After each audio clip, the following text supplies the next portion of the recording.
They sat in silence again. Cleo finally broke it. I know he had his strange ways, but he was a nice person at heart, I'm sure of it. Grace thought suddenly about the dead hens, neatly laid out, remembering what Bruno had said to him in the car on Tuesday, just 3 days ago, when he'd been fine, alive, alert. His comment about the ancient Egyptians. Had Bruno somehow known he was going to die that day? Had he prepped for it? Killed the 2 hens, his favourites? Was he wanting them to be mummified and buried with him? He had the most rotten start in life, Cleo went on. But he really did love the hens. And Humphrey. She paused. You loved him, didn't you? Yes, I did. And I know you loved him too. Another long silence. How's the case going? Cleo asked at last. It's just got a whole lot more complicated. And just when you don't need that. I've not yet met a considerate criminal, Grace said. It made Cleo smile, albeit fleetingly. Want to tell me anything about it? She asked. One big difference between Cleo and his late wife Sandy was that Cleo was in many ways a work colleague, with whom he could share confidential things, knowing they would go no further. Turns out that the husband of our missing, presumed dead woman, Eden Paternoster, is having an affair with his wife's boss. And it seems Eden may have been aware of this and might have put a tracker on their car to monitor hubby's movements. Sometime before her disappearance, she's moved all her cash into a company with nominee directors, which Emily is currently digging into.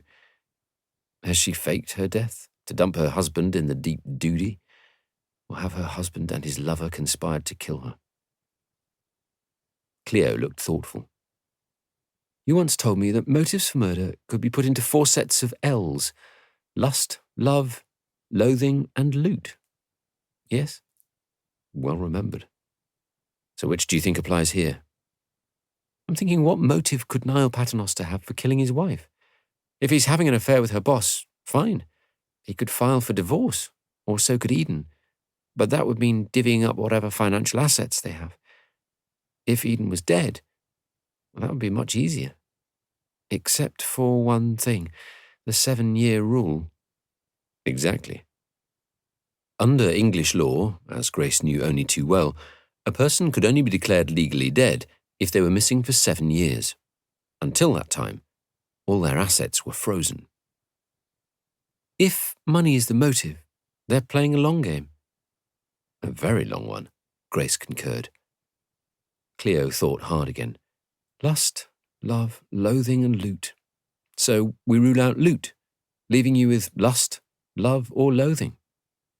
Yep, and I'm finding it hard to see a motive for murder in any of those 3.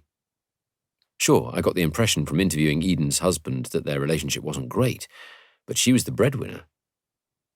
Maybe he thought by killing her he would inherit the house and didn't know she'd transferred most of its value out of his reach.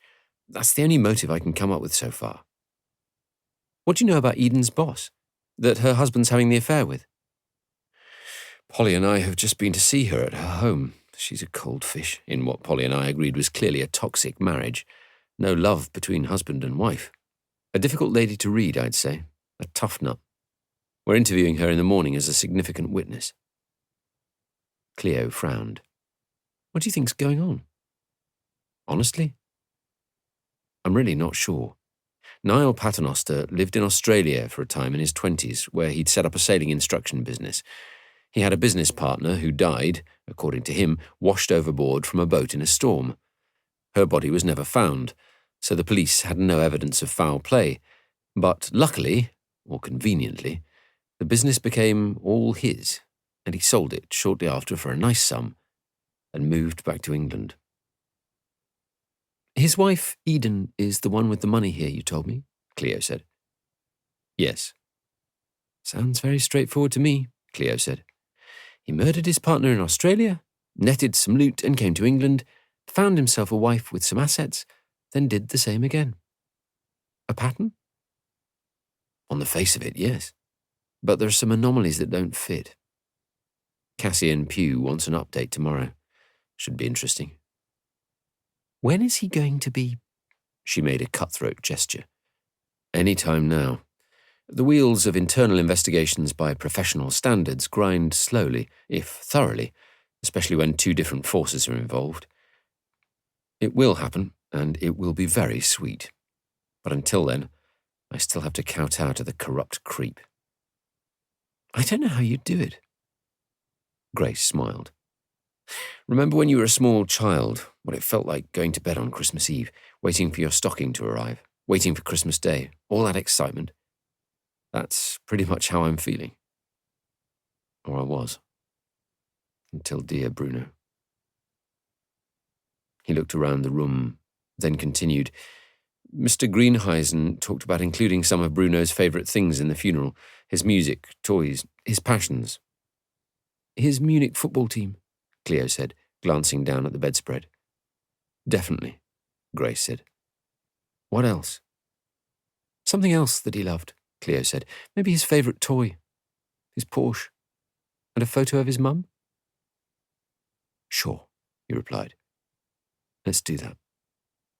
He kissed her and stood up, stared around the room sadly. Life sucks sometimes, doesn't it?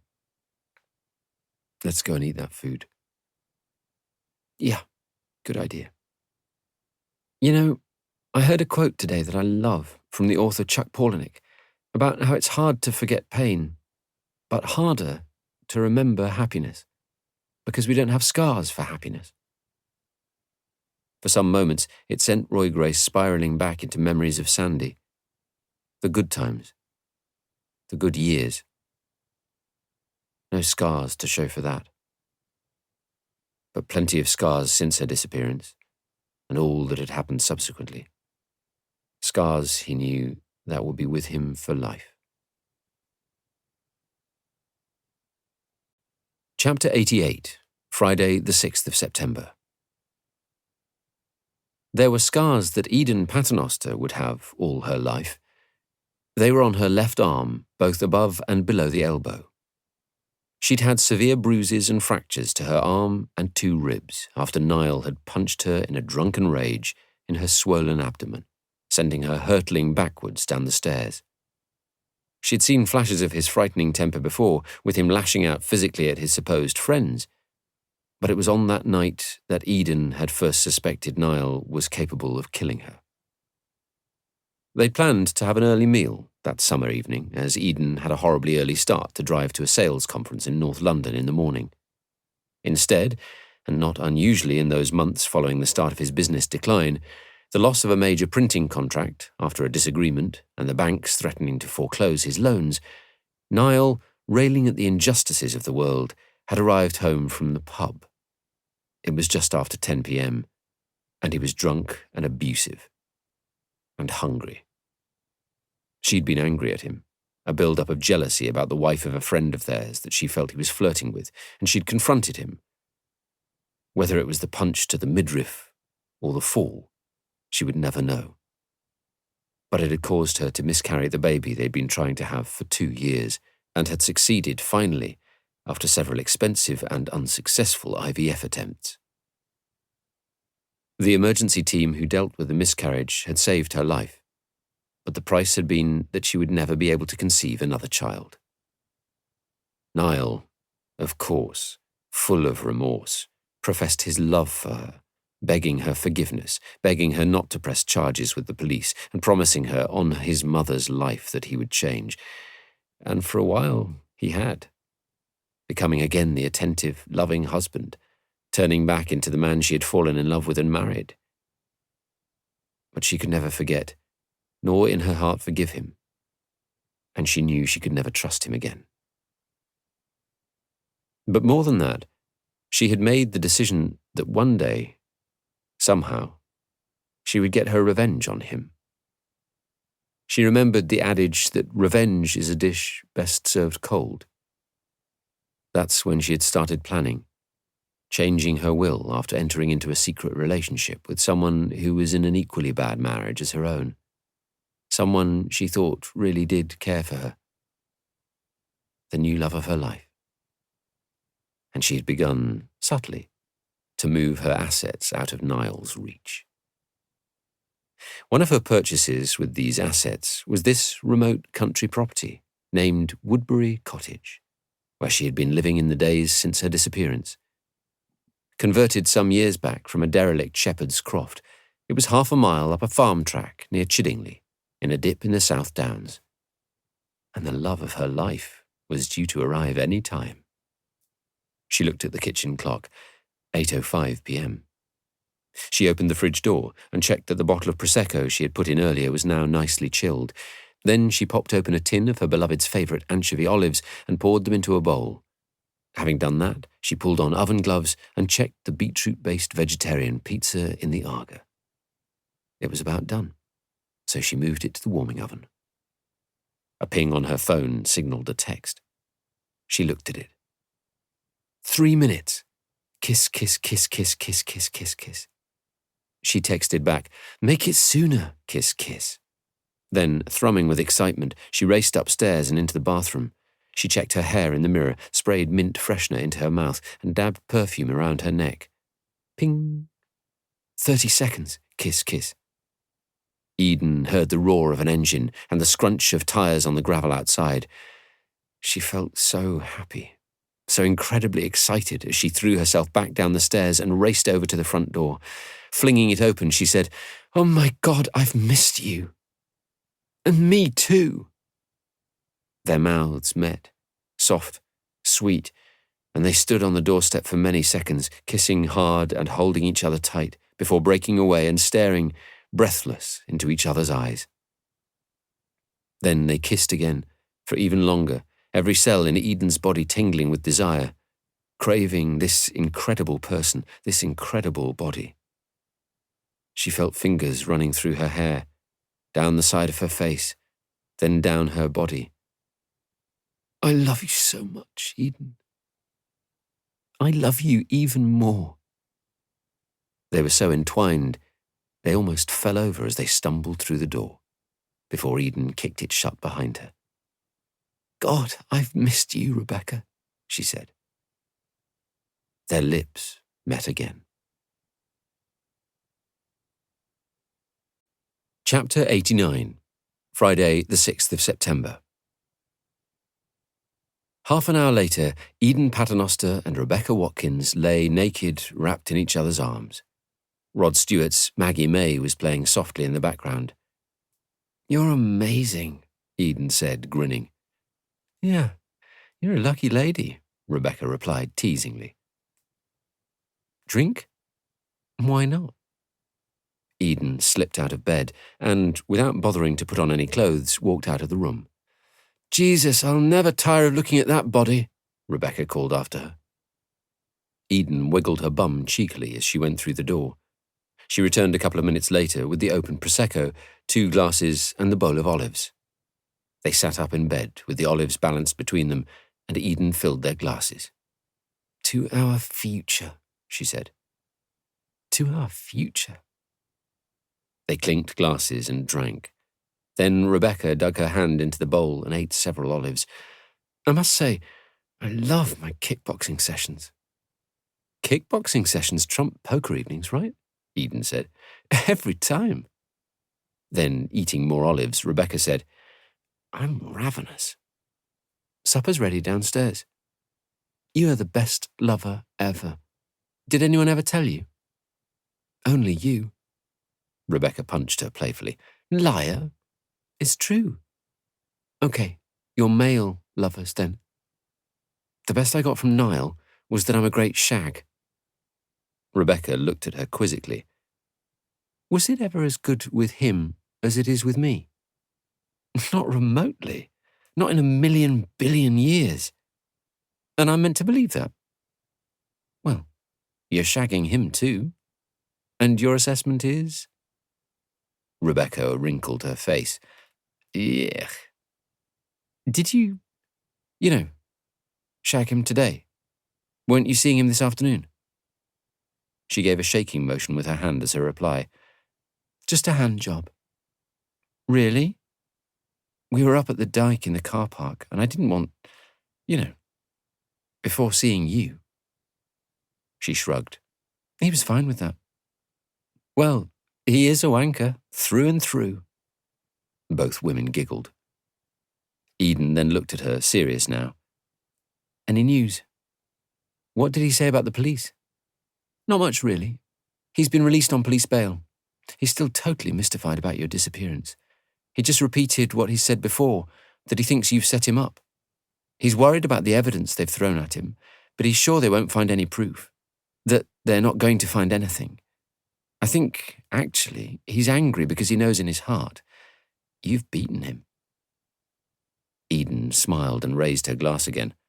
I bloody well have. You have. We have, Eden replied. I'll drink to that. Again, they clinked glasses and drank. So the police haven't been in touch with you other than questioning everyone in the office? Rebecca shook her head. Nope, not at all. What's the word around the office? Everyone thinks something must have happened to you. I've spread the word as subtly as I can that you once confided in me that you were worried by Niall's mood swings. I helped the rumour mill along by letting people know he had been arrested, and I made sure to take along a copy of the Argus with the headline about his arrest and leave it in the canteen. Eden grinned. Smart. Rebecca drained her glass. What was it you said about supper? Eden ran a suggestive finger down Rebecca's chest and on down, past her stomach. Can it wait? Rebecca took her hand and kissed a finger. Later, she said. I need sustenance first. Then I'm going to have you all over again. They locked eyes. I love you, Eden said. I really love you. And I really love you. There was a brief moment of comfortable silence between them. Then Eden said, It's incredible, isn't it? When a plan works out. Chapter 90. Saturday, the 7th of September. Polly Sweeney met Rebecca Watkins in the police HQ reception, a single-storey building by the entrance barrier, which was also now the reception for the East Sussex Fire and Rescue Service HQ. Rebecca wore a navy two-piece business suit, ice-white shoes, and an even icier expression as she walked alongside her in the morning sunshine, clutching a classy handbag and studying her phone, ignoring Polly's attempts at small talk as she escorted her up the hill towards the bland, red-brick building housing the major crime suite. She followed Sweeney up the stairs to the second floor into a small, modern room that smelled of fresh paint and new furniture, where she was ushered to one of the 4 seats at the table. Can I get you anything to drink, Mrs. Watkins? Polly asked politely. I'm hoping not to be here long enough to need anything, she replied tersely, glancing out of the window at the view across a car park. I have to get to a meeting in Croydon for 11 a.m. She switched her focus to her phone. We won't detain you any longer than necessary, Polly assured her. I'll be back in a moment, if you'd just like to make yourself comfortable. Rebecca looked disdainfully at the plain blue chair. I take it that's your poor attempt at humour. Ignoring the barb, Polly left the room and returned after a couple of minutes with Roy Grace. They sat down opposite her. Thank you for coming in to talk to us, Mrs. Watkins, Grace said. Did I have any choice? She replied. There was frosty humour in her voice, but not in her eyes. Just to repeat what I told you last night, we need to interview you to see if you can help in any way with our inquiries into the disappearance of Eden Paternoster, Grace said calmly and politely. Because you think I'm having an affair with her husband? Grace watched her face carefully. Are you? What does that have to do with anything? Quite a lot, really, Mrs. Watkins. Eden Paternoster has been missing, according to her husband, since around 3:15 p.m. on Sunday, September the 1st. On the evening of Thursday, August the 29th, the Paternosters' neighbours heard them arguing loudly, not an uncommon occurrence, they've informed us. According to you and your work colleagues, Mrs. Paternoster never turned up for work on Friday, despite there being an important meeting that had been pre-arranged, which she was due to attend. Is that correct? It is.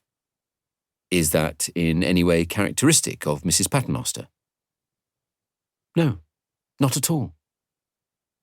Since Thursday, there has been no activity on any of her social media platforms, despite her posting regularly, normally, at least once daily on Twitter, Facebook and Instagram. Nor has there been any activity on her credit cards. You are her line manager at the Mutual Occidental Insurance Company. How concerned are you that you've not seen her since last Thursday? Rebecca nodded. Very. It's completely out of character, as I just said. Eden is a model employee. She's hard-working, scrupulously punctual, and brilliant at what she does. This makes no sense at all. It is totally out of character. Both detectives shot a glance at each other, clocking her momentary use of the past tense. Do you think there is any possibility she has deliberately disappeared? He pressed. Deliberately disappeared? Why on earth should she do that? She was up for promotion. I don't wish to pry too much into your private life, Mrs. Watkins, Grace said, but as I'm sure you can understand, our priority is to discover what has happened to Mrs. Paternoster, and as you are, from what it would seem, in some form of relationship with her husband, we are hoping you may be able to help us. He fell silent, waiting. Of course. I'll give you any help I can, Rebecca Watkins said. But I really don't know anything. So her husband, Niall, has said nothing to you about her disappearing? Nothing at all? Did he have any explanation for her not turning up to work on Friday? She took some moments, with Roy Grace watching her face closely all the time. No, she said finally. He was surprised when I told him. Polly interjected. Mrs. Watkins, you told us that on Sunday afternoon at around 5:30 p.m., September the 1st, you took your dog for a walk up on the dyke. Was that all you did? Did you see anyone? Talk to anyone? She hesitated. Why are you bothering to ask me? You know who I saw there. Niall Paternoster? Grace asked. Well, it wasn't the sodding Pope, she retorted insolently. Did Niall say anything about him dropping off his wife at a Tesco store to buy cat litter and then not reappearing? To be honest, we didn't talk. That wasn't why we were there. She tilted her head and gave a sly smile. Prince Philip used to sail a lot and had a friend, Uffa Fox, who skippered for him. Fox had a French girlfriend who didn't speak English. One day, legend has it, Fox told His Royal Highness that he was getting married to this lady. Prince Philip asked him how on earth he would marry someone who didn't speak a word of English when he didn't speak a word of French. Apparently, Uffa Fox replied, There are only 3 things in life worth doing: eating, drinking, and making love. Conversation adds little to any of these. Wouldn't you agree? Grace looked at her stonily, not rising to her challenge. Did Niall Paternoster ever confide in you about marital issues with his wife, Eden? Of course he did, but I'm not a marriage wrecker. Eden confided in me too. She wasn't happy? As I just said, I'm not a marriage wrecker. I wouldn't have done what I am doing, if I felt they had any future in their marriage. She told me on a number of occasions when I'd seen her looking upset that she was in a marriage she wanted out of. So, Polly said, you stepped into the breach, a kind of support. It's not like that. Really? Grace said. What exactly is it like? She looked at each of them for a brief moment, warily. I'm afraid I've told you all I know. I don't think you have, Grace replied calmly. I think you know a lot more. She paused. If I'm reading you right, you suspect that Niall and I murdered Eden. Grace leaned forward across the table, locking eyes with her. Did you? She stood up abruptly. I'm sorry, you asked me to come in to help you with your inquiries about Eden Paternoster being missing. You didn't tell me you were going to accuse me of her murder. This interview is over. I'm not prepared to talk to you anymore without a lawyer present. If you want to arrest me, go ahead. Otherwise, I'm out of here. She stared at both of them in turn, challenging them. Are you going to arrest me? Grace shook his head. No, we're not. Fine. Goodbye. Scooping up her handbag, she turned her back on them and strode out of the room. Chapter 91, Saturday, the 7th of September. As the door slammed behind Rebecca Watkins, the wake of her perfume hanging in the air, Roy Grace and Polly Sweeney looked at each other. "Nice lady," Polly said. "Not." Her junior work colleague confides in her about her marital difficulties, so she lends a sympathetic ear, then goes and shags the woman's husband. What does that say about her? Polly looked bemused. She's just a kind and caring person who thought it would be the best way to help her colleague through her difficulties. My thoughts exactly. Very altruistic of her. Grace looked equally bemused. "You know what surprises me the most about human behaviour, Polly?" She shook her head. "What?" "It's that the older I get, the less anything surprises me. When I first joined the force, I met so many old sweats who were such cynical bastards, as my dad was. I vowed never to become like them, that I would always keep my faith in human decency. But that gets harder with every passing year. I'm turning into my dad." My dad had an expression. He used to say it often after a particularly tiring day. Polly's father had been a copper too. Which was? "Don't make excuses for shitty people. You can't put a flower in an asshole and call it a vase." Grace laughed, and suddenly realised it felt like a long time since he had. "I'll remember that one."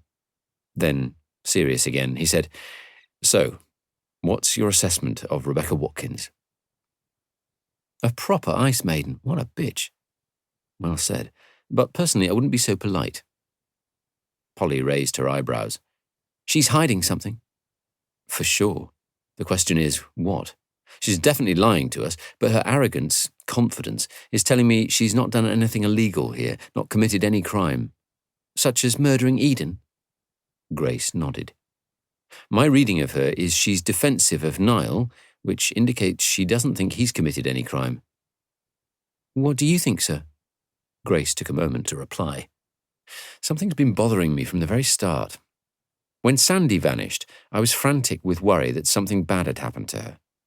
In those first hours and days, I was in a complete state of panic, particularly when it became evident she really had gone and wasn't just staying away overnight. I don't get any sense of panic or even caring from Niall." "You loved Sandy," Polly said. "Seems like a different situation with Niall." "And with Eden, too? If we follow the money, we have a trail going back some months of her moving assets out of her husband's reach. Why is that? To shield her assets against a divorce? Or to build up a war chest to fight any divorce proceedings? Or..." His voice tailed off. "Or," she prompted after some moments, "did she have some other plan?" "Such as?" "I don't know," Grace said. "As I've wondered all along, there might be something else going on here, all being not what it seems on the surface. I suspect our surveillance on Niall Paternoster might lead us to the answer. His job phone rang.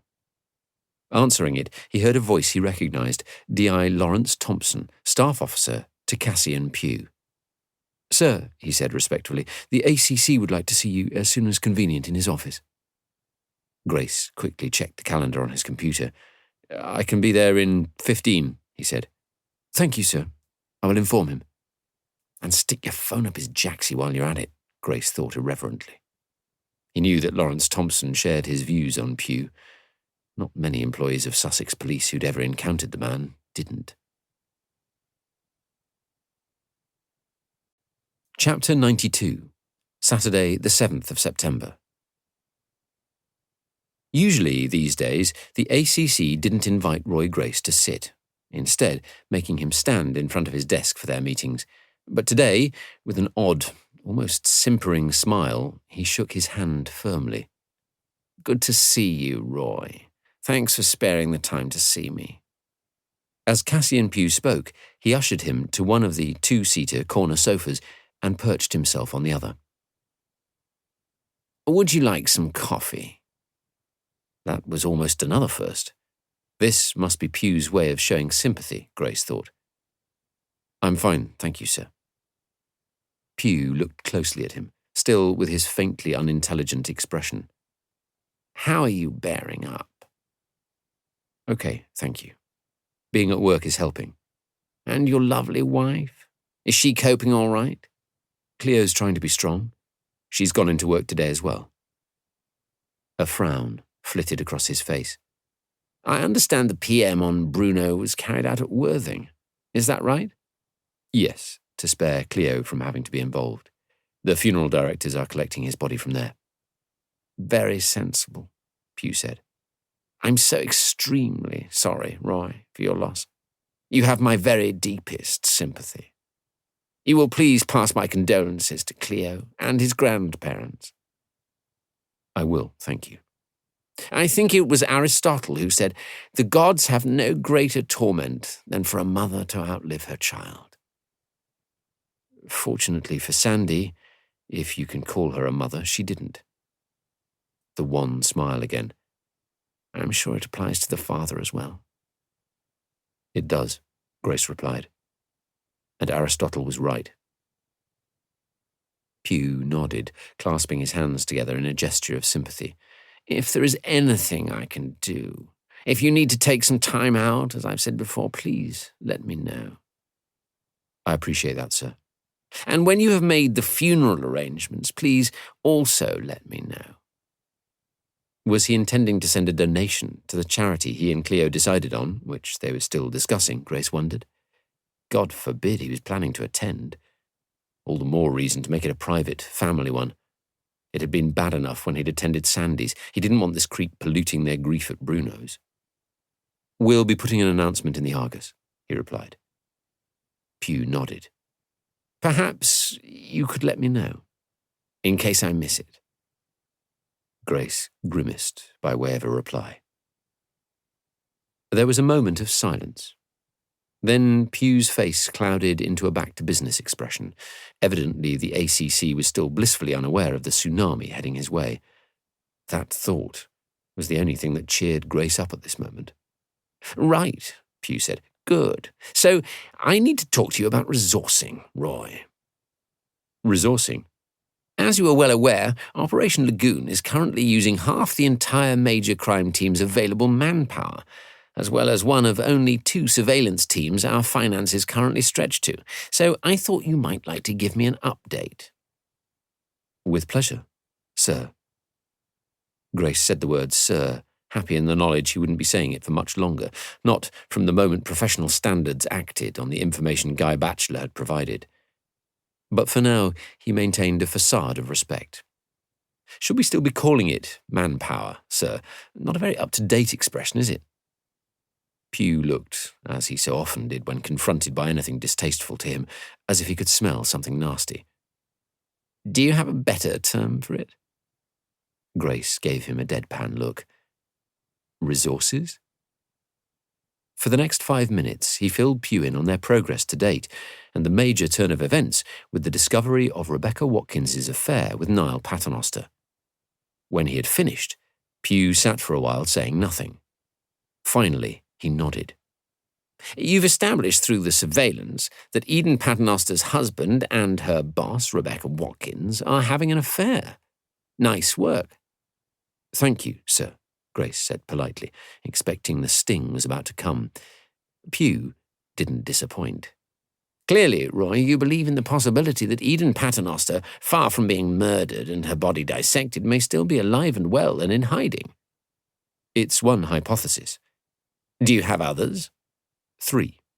The second is that she was murdered, either by her husband or by Rebecca Watkins, or by both of them, and her body subsequently dismembered, some of it buried in Ashdown Forest, some deposited in the sea off Shoreham Harbour. My third is that Niall and Eden Paternoster have conspired together to fake her disappearance. For what reason? Financial. I've been reading up on that couple, the Darwins, where the husband, John, faked his death to look like a canoe accident in the North Sea some years ago. He did it with the connivance of his wife for financial reasons in that case, collecting the life insurance on him. Emily Denyer is currently looking hard into the Paternosters' finances as a major part of our inquiries. Pugh ran a manicured finger sporting a Wedgwood signet ring through his golden hair. Would I be correct in saying that in your view, Roy, in all three of your theories there is no life at stake at the present time? No life in danger? Eden Paternoster is either dead or alive and well and in cahoots with her husband, or something else entirely. Would you agree with that summary? On the evidence so far, yes, sir. Pugh smiled, his upper lip rising like a theatre curtain, revealing a stage set of immaculately whitened teeth. He looked to Grace at this moment like a piranha in a blonde wig. Here's my dilemma, Roy. With the greatest respect, one of our surveillance teams is currently engaged in an operation to try to protect a teenage girl we believe is being trafficked into the sex trade by a Brighton criminal gang. This is vital work to protect a vulnerable person. The gleam of his teeth again, before he continued with the sucker punch. I have a request from the Divisional Intelligence Unit for surveillance to monitor a very large drugs consignment believed to be on its way from Liverpool to Brighton. If they can put this in place, they think they could scoop up some of the major players on the Brighton drug scene. So what should I do with my resources? Deploy my surveillance team to discover the outcome of a marital dispute, or to potentially save the lives of many Sussex citizens by cutting off a major drugs supply chain? I don't like to raise this today of all days, but life has to go on, and decisions have to be made. I don't think it's as straightforward as you think, sir, Grace said. You're suggesting it's not as clear-cut about the Paternosters? Pugh retorted. Correct, sir. Pugh opened out his arms expansively. So convince me. I need more time to keep him under surveillance, Grace said calmly. As I told you, something's going on that I'm not happy about. At this moment, I'm still of the opinion that Niall Paternoster may have murdered his wife with or without the help of Rebecca Watkins. But you are also considering that Eden Paternoster may have set this up and disappeared of her own volition, or conspired with her husband. Yes, I am. Pugh picked up a globe paperweight on top of a stack of papers on his desk, then laid it back down again. To repeat myself, you currently have no evidence of a life at stake. You also currently have very little evidence that Mrs. Paternoster has been murdered. Correct? Correct. So, what do you need the surveillance team for now? I need them to continue monitoring Niall Paternoster's movements. If he has conspired with his wife, he may lead us to her. If he has murdered her, he may lead us to her body. We know that killers frequently return to the deposition site. It's possible that the grave in Ashdown Forest could be a decoy. As I told you, I'm unhappy about the location the kitchen knife was found in. You've also told me you don't think Niall Paternoster is very bright. Now you're saying he's bright enough to have created a decoy grave and left a clue in the knife in an obvious place, or perhaps conspired with his wife to fake her disappearance. All of these are current possibilities, sir. There's a tracker placed beneath his rental car placed there by the surveillance team? Yes. And you have access to the data from the tracker? We do, on our computers and phones, and tablets. Fine, Pugh said. It seems to me that for now, the surveillance team has served its purpose. I'll leave it with you until 6 p.m. today, after which I'm going to redeploy it to the Liverpool operation. But I will instruct Mark Taylor to leave the tracker in place. You and your team will be able to monitor Paternoster's car on your computers, tablets, and phones. The rest, you'll have to do the old-fashioned way. Right. I think that's all. Don't forget to let me know when Bruno's funeral is. Grace glared back at him. Chapter 93. Saturday, the 7th of September. As Roy Grace left Pugh's office, his private phone rang. It was Cleo. He answered, walking down the stairs. Hi, darling. How's your day going? She sounded strangely on edge. Not great. Tell you in a moment. Just hang on. He hurried along the ground floor corridor, past the offices of several senior officers and support staff who worked in the handsome Queen Anne building that gave the HQ its name, Malling House, and out into daylight. Just been properly dicked about by you-know-who again, even after everything we're going through. Such an idiot. he said quietly, although safely out of earshot now. You won't be for much longer, hopefully. No. How are you? You okay? I was okay until a boy, a year older than Bruno, was brought in, went under the rear wheels of a 20-tonner yesterday on an electric scooter. The one I read about in the Argus. That's it. I told the team I was sorry, I just couldn't handle it. I've come home. She began crying. After a few moments, through sobs, she said, I'm sorry. I shouldn't be disturbing you. Of course you should. I couldn't have handled that either, certainly not at the moment. I'll be home as early as I can. No, she said, her voice on the edge of cracking. Stay as long as you need. Keep your mind occupied. There's no point sitting at home dwelling. I just needed to get away. There was a brief silence as Roy walked on up the hill towards his office.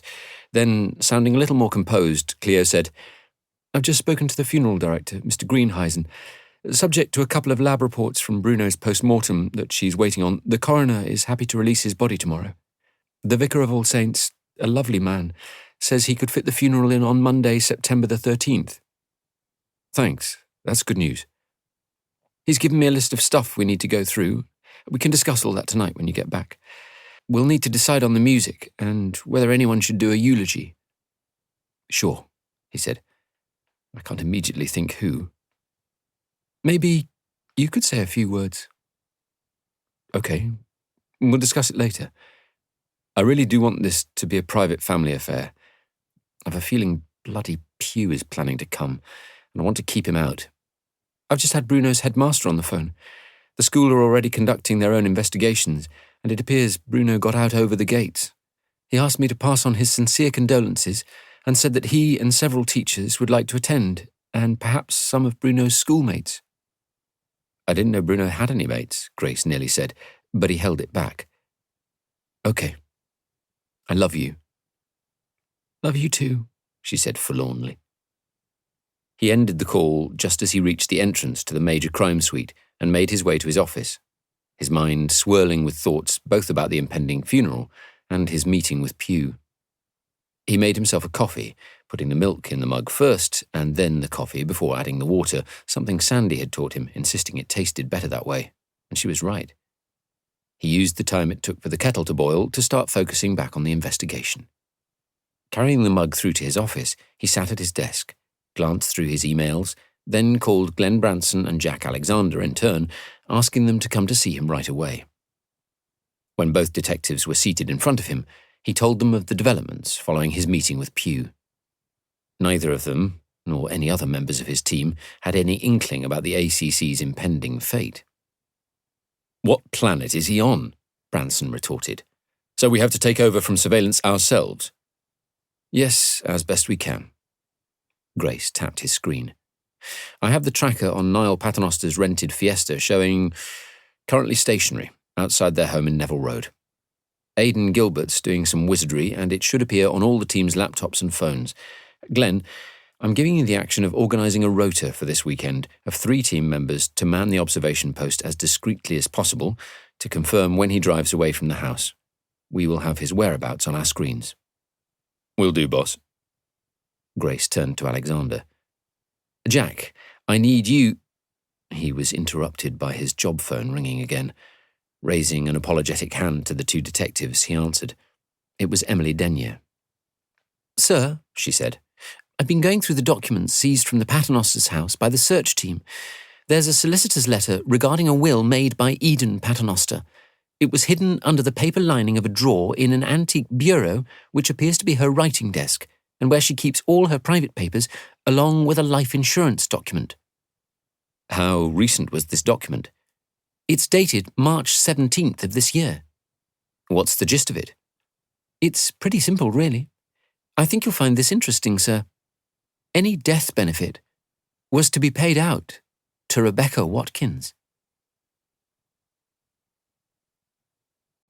Chapter 94, Saturday, the 7th of September. Glenn Branson and Jack Alexander both sat in silence for some moments, absorbing what Roy Grace had just told them, trying to make sense of it. Then Grace called Aidan Gilbert, whose team was working on recovering documents from the hard drive of Eden Paternoster's laptop. He told Gilbert what he needed very urgently, and he promised to take a look immediately. True to his word, less than 5 minutes later, a document labelled New Will, as well as the life insurance policy taken out by Eden Paternoster in favour of Rebecca Watkins, came through on Grace's email. The three detectives immediately studied the documents. The will was a short and simple document, properly signed and witnessed by two people, one called Joe Cabot, legal executive, and the other Miro Afonso, assistant solicitor. Attached to it was a covering letter signed off by a woman called Jill Riddle, head of Wills and Probate, Cardwell Scott, LLP. "Let me get my head around this," Branson said finally, looking baffled. "She's basically leaving everything she has, bar a few small bequests, to the woman who's sleeping with her husband. Or am I missing something?" "I'd say you just scored what golfers might call a hole-in-one," Grace replied, looking equally baffled. "Her boss," Alexander commented. "The Ice Queen? Excuse me, but what the hell is going on here?" "Oh, what a tangled web we weave," Grace replied. "When first we practice to deceive," Alexander quoted. Both his colleagues looked at him. "What film's that from?" Branson asked. Alexander shook his head. "People think it's from Macbeth, but it's actually in Walter Scott's poem Marmion." "Never took you for a poet, Jack," Branson said. "I'm not, but I am a mine of useless information." "Who do people generally leave their money to in their wills?" Grace asked. "Their other half," Branson ventured. "So," Grace said, "we've been putting all our focus on Niall Paternoster, and perhaps that's not misplaced. What about this as a hypothesis? Bearing in mind what we know from what Rebecca Watkins told us last night, that Eden confided in her about her marriage problems." He paused before continuing. "A big part of these marital problems, unknown to Eden, is that Rebecca Watkins is having an affair with her husband, Niall. Only Rebecca Watkins and Niall Paternoster know this. Rebecca plays on Eden's vulnerability and builds a friendship with her.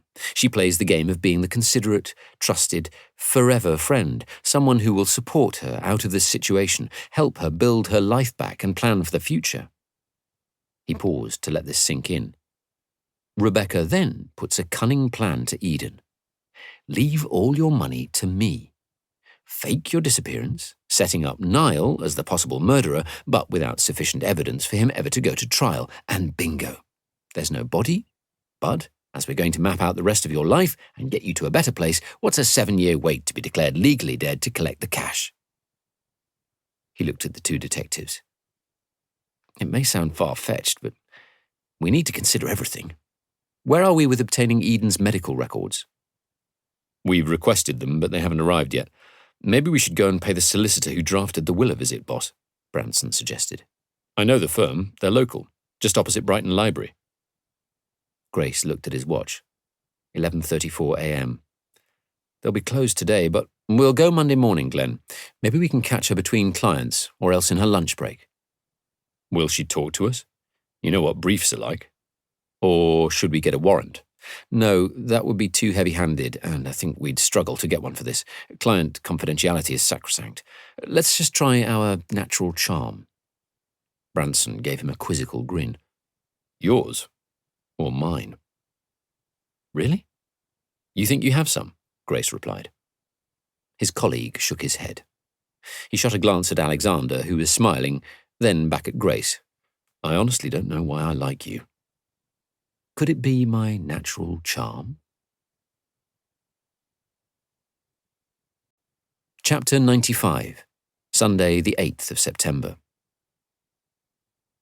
The police search officers had finished at the end of last week. The crime scene tape had been removed from the front of the house, and Niall Paternoster had been allowed to go back inside his home. Although to his chagrin, on searching around, he'd discovered the police had carted away almost every scrap of paperwork, and he had no idea when his laptop would be returned. Now he sat in the kitchen, drinking coffee with milk that was almost on the turn, and scanning through the Argus for any mention of the mystery of his missing wife. But it seemed the news had already moved on. Fatboy Slim had a whole page publicising a free concert he was giving on Saturday night on the seafront. The headline story was a gruesome murder, dismembered remains found in a wheelie bin. There was an article on the superstar blogger Zoella. A family were concerned about the wife's missing 84-year-old father who had dementia and hadn't been seen in 4 days. Nothing about Eden or himself. If she was alive, just where the hell was she? What game was she playing? And more to the point, why? Had she had an accident? Then a wilder possibility came into his mind as he thought suddenly about the Hitchcock film Psycho, which they both loved and had seen several times. The irony of Janet Leigh embezzling money and disappearing, only to end up staying at the Bates Motel and being murdered by Norman Bates. Could something like that have happened to her? It was a crazy idea, but nothing else made any bloody sense. If she'd stayed away for a night, as she'd done before when they'd rowed, that was one thing. But this many nights, that was very different. Had she somehow discovered his affair with Rebecca? But if so, surely she would have confronted him and not simply disappeared. Or was fitting him up, as she clearly had from all the police had told him, her nasty idea of revenge? In 6 hours' time, he was due to head over to Mark Tuckwell's and do a long stint in the cab, first collecting a couple flying in from Tenerife to Gatwick and taking them to their home near St Leonard's, then up to Heathrow Airport to pick up a Mr. and Mrs. O'Connor arriving from Munich. After dropping them home to Tunbridge Wells, he would head back to Brighton and spend the rest of the night picking up the detritus of weekend revellers blowing their latest wage packet on booze and drugs, all the time hoping none of them would throw up in the cab or do a runner. Then, tomorrow, Rebecca's hubby was off to France for a golfing holiday. They would have a whole week together. Happy days. His phone rang, a WhatsApp call, intruding on his thoughts. Glancing at the display, he saw it was Rebecca. "Hey, gorgeous," he answered. "I was just thinking about you, how much I'm looking forward to tomorrow. I've told Marky I'm not available to drive for him for the next week. Told him I need to wait home until she turns up. Know what I'm saying?" She sounded strange as she replied. "I've been interviewed by the police. I think they're suspicious." "Of what?" "Hello? Eden has disappeared. They've seen us together up at the dike. What would you be suspicious of if you were a cop?" "Yeah, I know how it looks, but at the end of the day, I haven't harmed her, and nor have you. Unless you're not telling me something." "So now you think I've killed her? Thanks a million." "Of course I don't, my gorgeous." After a brief moment, he added, "I love you." There was a silence. "Do you love me?" he queried. "I don't think we should be talking like this over the phone. If they've got us under surveillance, they might have bugged our mobiles." "I don't think so. And anyhow, WhatsApp is encrypted. They won't be able to listen in." "Really? So how did they find us at the dike?" "Other phone records? Are they watching us? I don't know. But I Googled the authority the police need to bug anyone. There has to be a life at risk." "And they don't think Eden's life is at risk?" "No. They think she's dead. That was the gist of my interviews with them after they arrested me. They think I murdered her, as I told you." "Even so, I think we should be careful over the phone." "I bloody love you," he blurted. "I want you." There was a long silence. Then she said, "Did you not hear what I said?" "Yeah. Sorry. See you tomorrow," she said tersely, ending the call. Chapter 96, Monday the 9th of September. The offices of the law firm Cardwell Scott were in a red brick building occupying a corner site diagonally opposite the piazza in front of the modern glass edifice of Brighton Library. Roy Grace and Glenn Branson walked in through the front entrance and up to the curved reception desk, behind which sat a woman with elegant dark hair. She gave them a polite smile. They showed their badges. Detective Superintendent Grace and Detective Inspector Branson of Surrey and Sussex Major Crime Team, Grace led.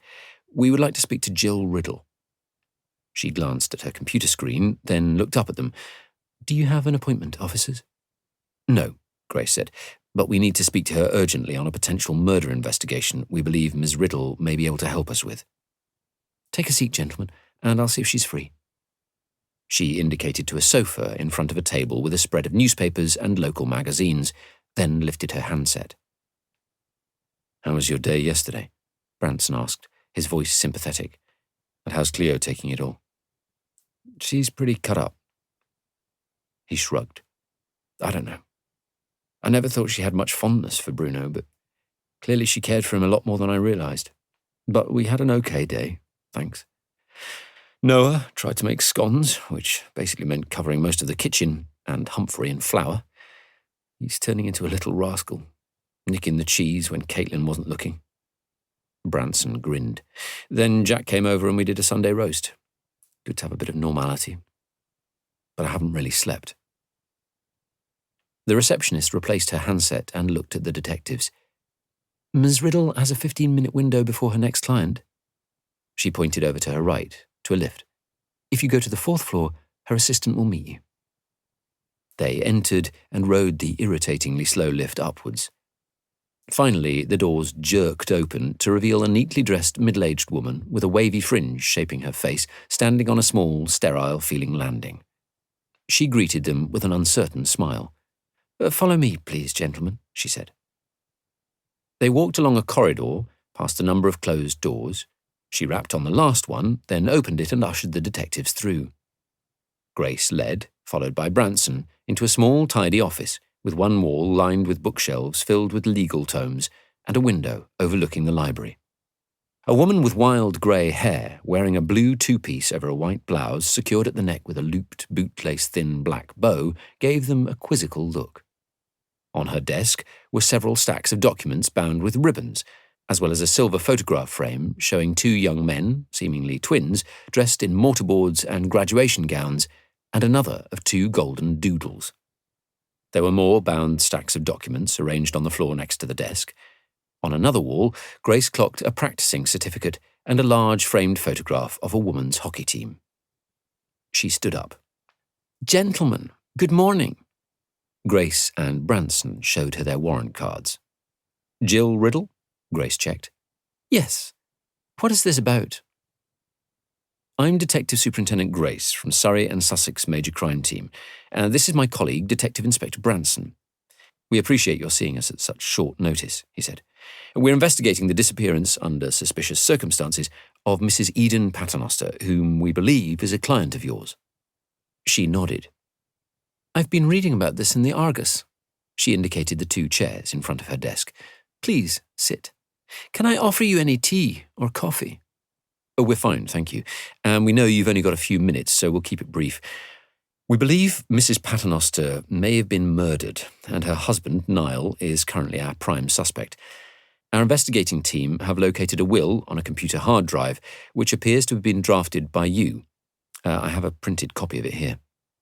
He removed the document from his inside pocket and handed it across the desk to her. She studied it for a few seconds, then looked back at him, her demeanour turning slightly defensive. "Yes, we drew up this will." "Thank you," Grace replied. "We think it may be significant in our inquiries that her husband has been excluded and that the principal benefactor is her line manager at the firm where she works, Mutual Occidental Insurance. We appreciate your duty of client confidentiality, but we are in a very serious situation in which her husband is claiming he's not seen or heard from Eden since last Sunday afternoon. But the fact is, there's been very little to indicate she is still alive since the previous Thursday, August the 29th. We're extremely concerned that she may be dead, or maybe she has run away and is pretending to be dead. Any information you can give us would be extremely helpful." She opened out her hands and a bunch of bracelets slid jangling down her wrist. "What information are you looking for from me?" "Did this will supersede a previous one?" Branson asked. She looked at both officers. "I shouldn't say so, but in light of the gravity of the situation, yes, it did." "The previous one leaving everything to her husband?" Branson pressed. "Pretty much, yes." "You drafted that one too?" "Yes. Mrs. Paternoster has been a client for a number of years. Normally, any conversations would be subject to client confidentiality, but I am prepared to relax that on this occasion, given that I'm worried about what might have happened to Eden." If you can cast your mind back to when she asked to change her will, Ms. Riddle, Grace asked, did she seem normal to you? Did she say anything by way of explanation? It's a pretty unusual situation where someone in a marriage changes their will to exclude their partner, isn't it? She smiled sardonically. Not as unusual as you might think. I'm afraid, doing probate, I see it all. Not much surprises me.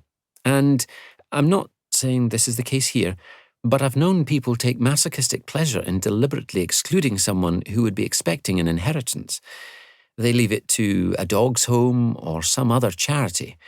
I had a client some years ago, and now long deceased, who left an estate of over £4 million to her cat, just to stop any of her children, whom she'd fallen out with, from benefiting. So clearly, Grace said, Eden Paternoster didn't want her husband to benefit. But leaving it to her boss strikes us as strange. Did she say anything to you about her reasons for that? He held back on revealing the information his team knew, that Rebecca Watkins was having an affair with Eden's husband, wanting to hear the solicitor's reply. She did, yes. She told me her reason. She told me her husband wasn't very tech-savvy. She'd become suspicious that he was cheating on her after reading texts on his phone. From what she told me, it seems she confided in her boss, her line manager, Rebecca Watkins, and one thing had led to another. In a short space of time, she realised she had fallen in love with this woman, and this was where her true feelings lay. She told me she felt liberated, as if she'd shaken a monkey off her back. Grace and Branson looked at each other in utter astonishment. That's why she changed her will? Grace asked. There's more to it than that. She gave both Grace and Branson a hesitant look. When she came to see me back in March, she glanced down, then looked up again, March the 20th, she was in an agitated state. For what reason? Grace asked, if she gave one. The solicitor hesitated, as if wondering if she should say any more. Finally, she nodded. Yes, she did. One night, while her husband was out doing his taxi work, she'd looked at his computer. Perhaps, she told me, he didn't realise that text messages were stored on that as well as his phone. Whatever, she found a string of messages between him and some other woman. The last one said that he had a plan to get rid of Eden. Such a clever plan, he boasted. No one would ever be able to prove a thing. Was it serious, do you think? Grace asked. I asked her about this. She said there were times when he'd been violent before, where he'd threatened to kill her, particularly around the time his business went bust. She said his mood swings frightened her. Branson said, so he was in turmoil. Perhaps he saw her doing well in her career and resented that she was now the breadwinner. That's ugly. When we interviewed him, he struck us as being pretty macho, the kind of man who might resent the little woman doing better than himself. A big ego? Grace probed. She gave a thawing smile. From what Eden told me, that's a pretty accurate assessment. How frightened was she by these mood swings? Grace asked. She was scared. Very scared. But she was never scared enough to go to the police, he continued. Jill Riddle looked at each officer in turn, then laid her palms flat on the surface of her desk. All too often, in my experience, officers, it isn't that people in abusive relationships, both male and female, are not scared enough to go to the police, she said. It's that they are too scared to go. Chapter 97, Monday, the 9th of September. Back outside on the pavement in the bright sunshine, the lunchtime crowds out on the streets enjoying the last few weeks of the summer rays, Glenn Branson said, That's something I seriously was not expecting, that she's in, or was in, a relationship with her boss. He pulled his shades out of his jacket pocket and put them on. Roy Grace looked nonplussed. In this job, always expect the unexpected. Indeed. Remember that and you'll seldom be disappointed. Branson pursed his lips thoughtfully. And didn't your old mate Nick Sloan once say, no matter what happens, at the end of each month, the golden goose will shit into your bank account? Grace grinned. I miss his humour. Instantly, he looked serious again. Eden's in a relationship with her boss, and her boss is in a relationship with her husband. It's all a bit Jeremy Kyle, don't you think? Branson glanced at his big, loud watch. 10 to 1. Want to grab a quick bite before we head back to the office? The detective superintendent checked his more modest watch too. Are you thinking healthy or a carb fest? Branson looked wounded. He patted his six-pack midriff. Healthy. But not too healthy, eh? Grace suggested. They ended up a few minutes later, perched on stools in a sandwich bar, Branson munching on a vegan wrap, and Grace a tuna one with a bag of crisps on the side. Branson drank bottled water, and Grace a Diet Coke. Too scared to go to the police, Grace pondered. Yep, Branson said through a mouthful of food. Too scared of what their partners might do when they found out. Or too scared of being on their own, on the shelf. That's what abusive bastards do, isn't it? They destroy their other half's self-esteem to the point where they believe they are such rubbish human beings that no one else would ever want them. So they stay on in the relationship in some kind of desperation rather than risk being alone for the rest of their lives. What's the stat? Something like the average person in an abusive relationship endures an assault 39 times before going for help. That's about it, very sadly. Grace tore open the bag of crisps and passed it to Branson, who shook his head dismissively. I don't eat crisps. You shouldn't either. They're bad for your body. Grace watched his friend then dig his hand into the bag and scoop out almost half the contents, shoveling them into his mouth. He grinned and raised his eyebrows. A woman, wearing light blue earbuds, sat down on the stool to Grace's right, placing her phone in front of her. With a sly glance, Grace could see she was listening to a talking book. Humankind. Taking a bite of his wrap, he chewed, thinking hard. Swallowing and lowering his voice, he said, Eden confides about her brutal husband to Rebecca Watkins, who is clearly in a failing relationship with her own husband. They become lovers. Then, at some point, Rebecca Watkins starts a relationship with Eden's husband. What the hell is going on here? Eden Paternoster falls in love with Rebecca Watkins, said Branson, his voice discreetly low, barely above a murmur. She feels secure enough to leave Rebecca all her money. In the interim, Eden has been moving her assets into an overseas company controlled by nominee directors. Emily Denye's working on establishing who actually owns and controls that company, and I'm betting on Eden Paternoster and Rebecca Watkins. I'd bet with you. So Rebecca Watkins has pulled a flanker. Has she conspired with Niall Paternoster? That wouldn't be the most outlandish scheme we've ever come across, would it, boss? Grace drank some of his Diet Coke. No, but there's a bit missing. What bit? The missing bit. He took another bite of his wrap. Branson gave him a quizzical look. You've gone cryptic on me. It's the bit between charming Rebecca Watkins becoming passionate lover and future life partner to Eden Paternoster and her getting up close and personal with Eden's husband. How did that happen? Why did that happen? Who's driving this? Rebecca Watkins or Niall Paternoster? Grace's job phone rang. He answered and heard Mark Taylor's voice. Sir, subject's on the move. We've been tracking him north out of Brighton and heading into Croydon. Looks like he's going to the industrial estate where Mutual Occidental Insurance are based. For a spot of nooning? Could well be, sir. Thanks for the update. I'll keep you posted.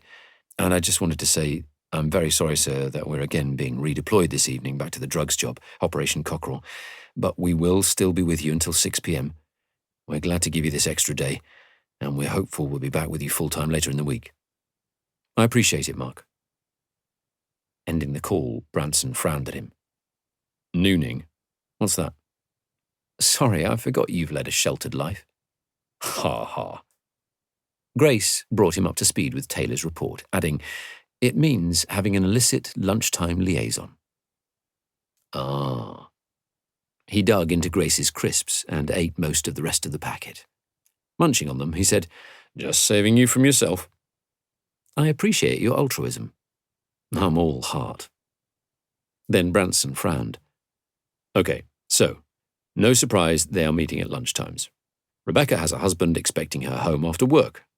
To me, the big question in all of this is, where does Eden Paternoster fit in? Or where did she? Grace posited darkly. They'd finished their food and the place was getting increasingly rammed. Let's head back and talk outside, Grace said, and drained his drink. As they walked up Church Street towards the car park, Grace, who had been silent for some minutes, said, We've had our share of femme fatale characters in the past, haven't we? Ashley Harper and Jodie Bentley spring to mind. We sure have. Think this is what we're dealing with here?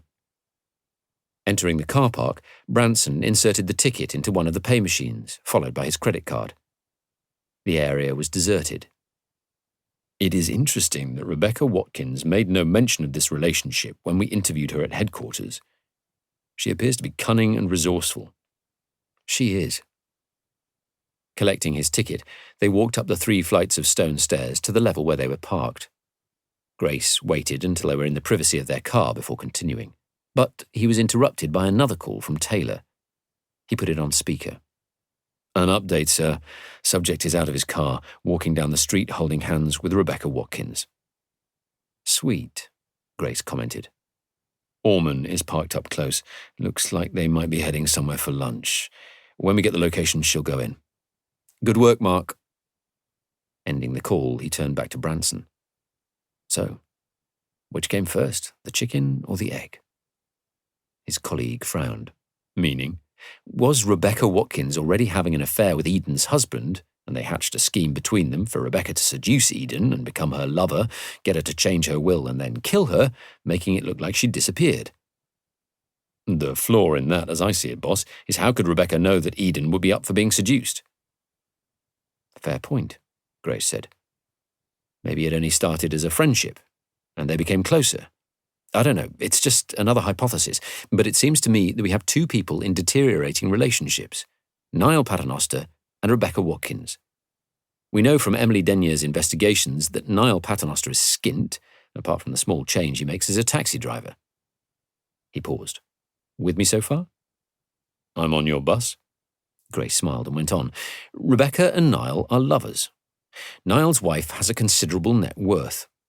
Somehow, whatever Eden Paternoster's proclivity, Rebecca Watkins succeeds in seducing her, and then taking it further, to the point where they're planning a future life together, at least in Eden's mind.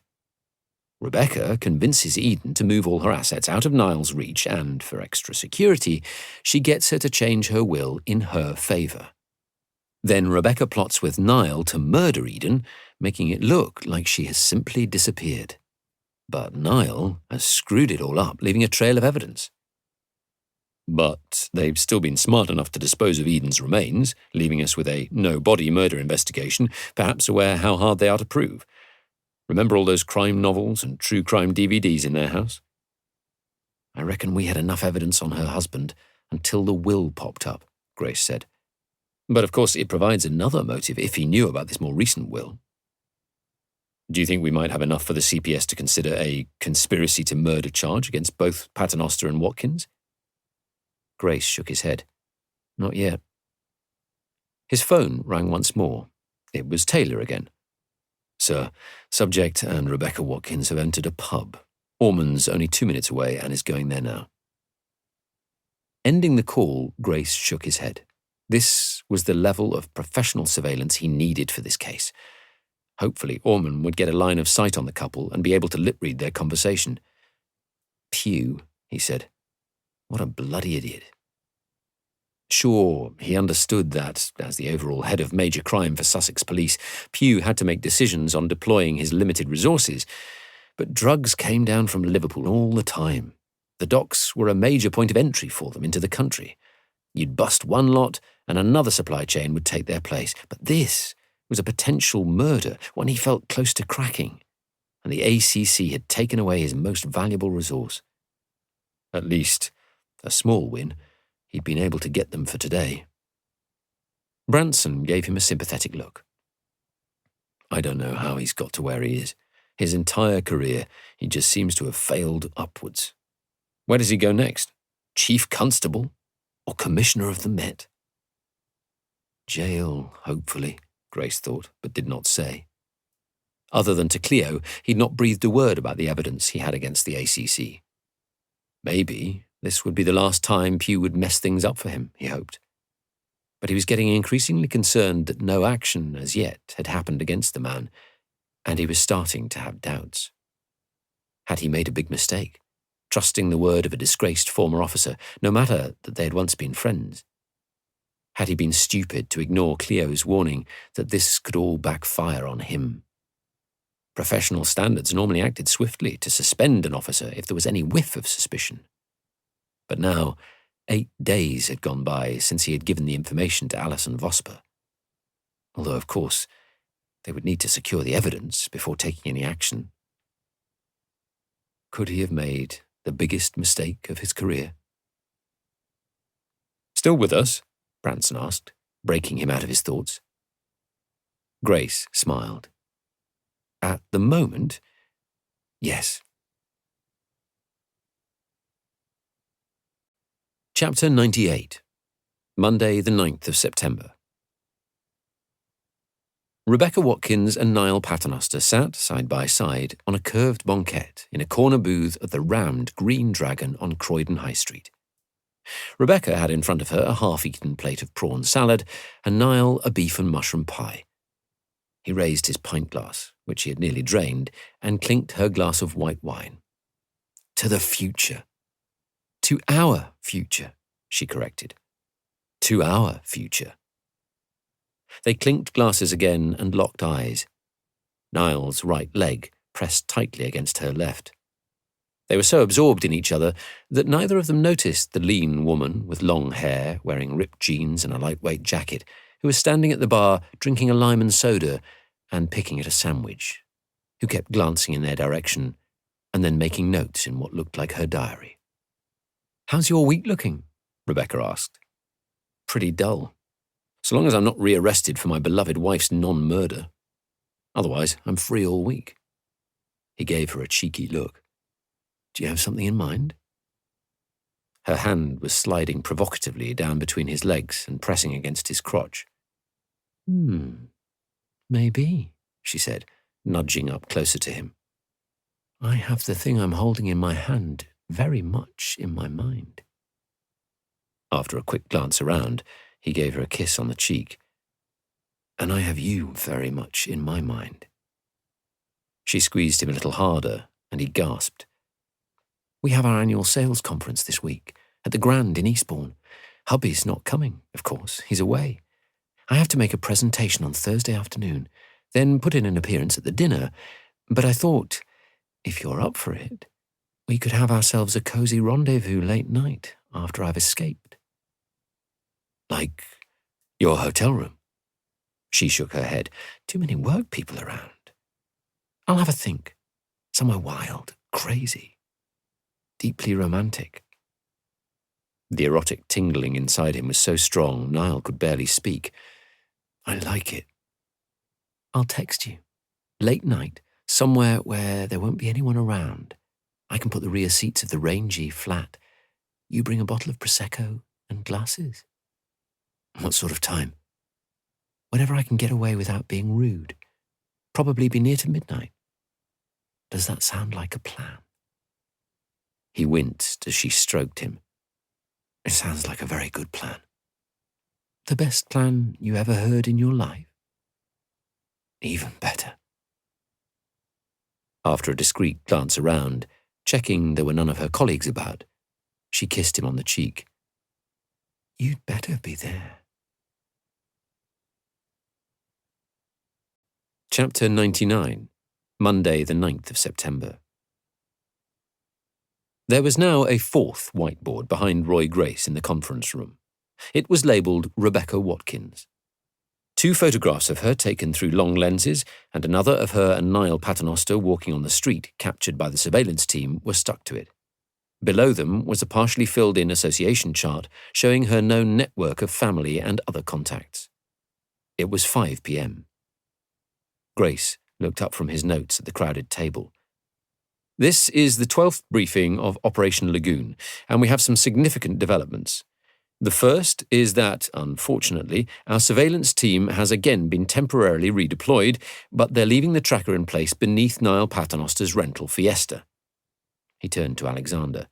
Jack, I'm giving you the action of arranging the monitoring of all movements of his vehicle until we get the surveillance team back. I'm on it, sir, and I'm sharing with all the team.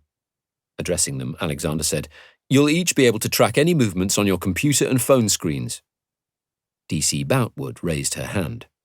Yes, EJ? Grace said. Sir, why have they been redeployed at such a critical point? I'm sure ACC Pew would be happy to explain, EJ. He shrugged.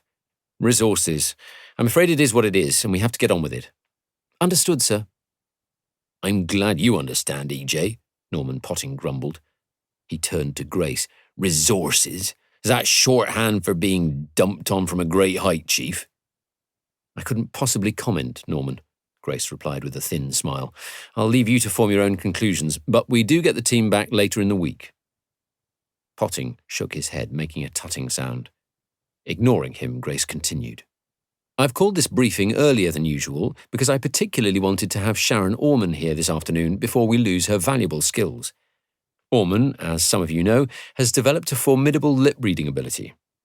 Around 1 p.m. today, she followed Niall Paternoster and Rebecca Watkins into a pub in Croydon where she was able to observe them from a safe distance and pick up most of their conversation. He turned towards her. Sharon, could you tell us what you saw after you entered the Green Dragon pub? Yes, sir, she said, then read from her notebook. Niall Paternoster was in a corner booth with Rebecca Watkins. They were sitting intimately close, eating lunch. He raised his glass of beer and clinked her wine glass and said, To the future. Rebecca corrected him. To our future. Niall then repeated the toast, To our future. She glanced at her notebook. Next, Rebecca asked, How's your week looking? Niall replied, Pretty dull, so long as I'm not rearrested for my beloved wife's non-murder. Otherwise, I'm free all week. Do you have something in mind? Rebecca Watkins was acting in a very provocative manner, arousing him discreetly with one hand. She then told him she had her firm's annual sales conference in Eastbourne this coming week, and that her husband would not be attending because he was away.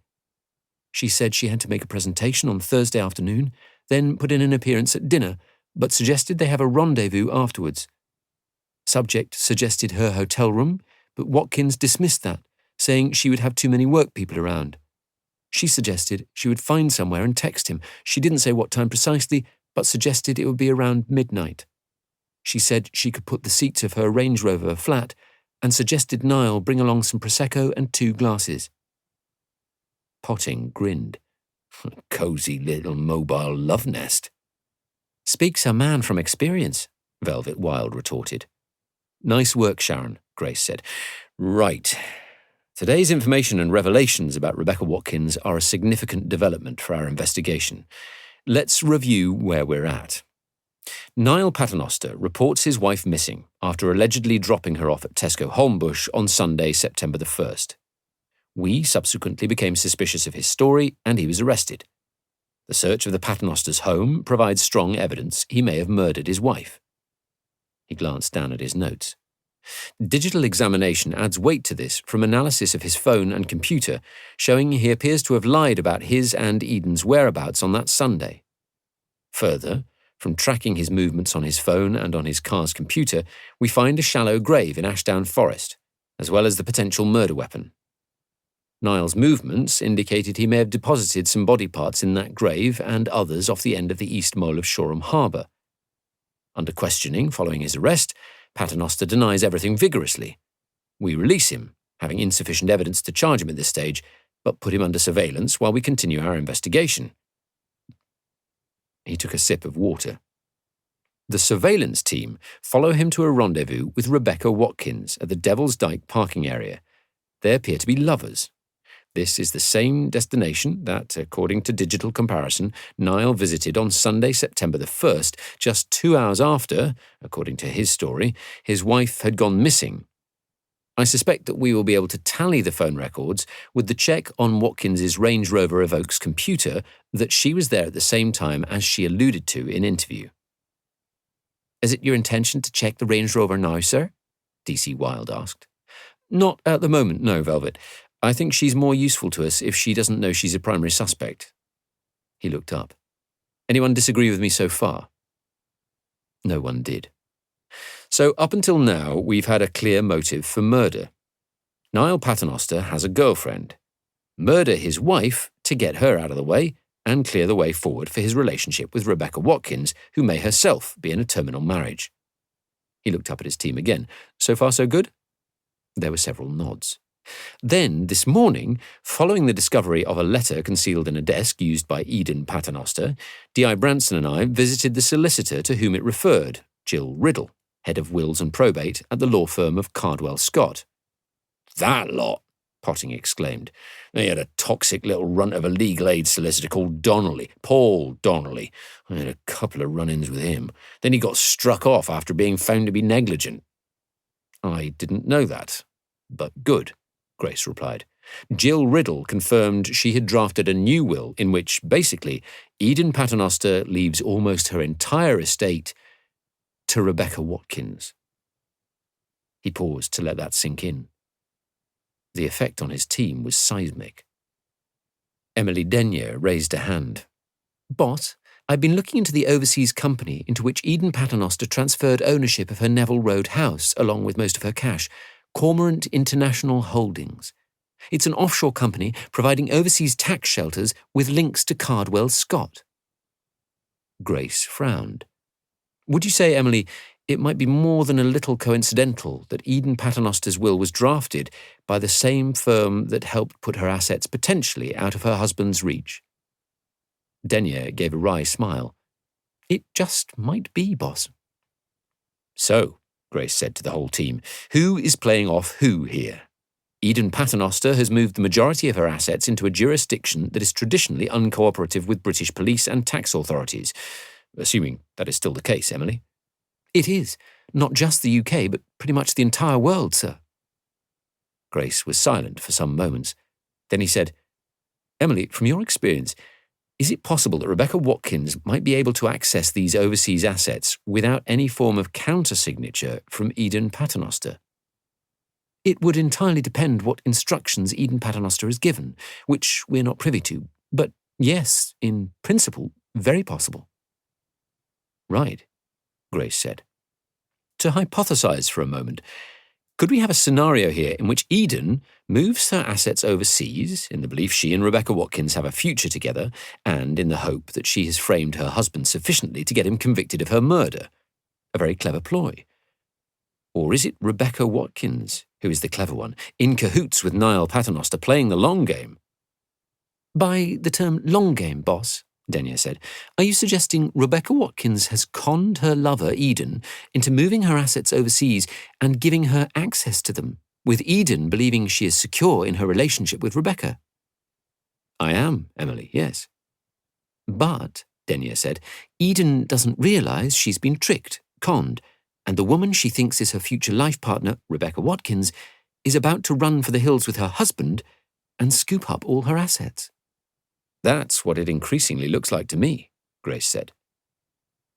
Glenn Branson, who had been silent for the entire meeting until now, spoke. How much of this do you think Niall Paternoster was aware of, boss? I mean, if he and Rebecca are an item, and he knew Rebecca had access to all Eden's assets, why did he need to kill Eden? Couldn't he and Rebecca simply have taken off, grabbed all the offshore money and had enough to start a new life somewhere else? Because she would track them down, Grace retorted. If they ever wanted to live somewhere that recognizes international law, they'd never have been free of the threat of arrest. Branson nodded. But, Grace continued, are we making a dangerous assumption here? He had everyone's attention.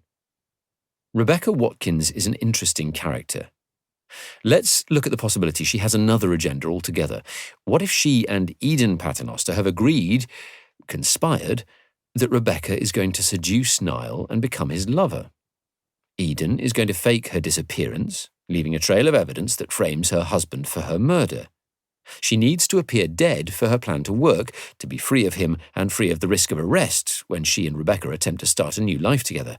But she realizes her plan hasn't worked out quite as well as she'd hoped.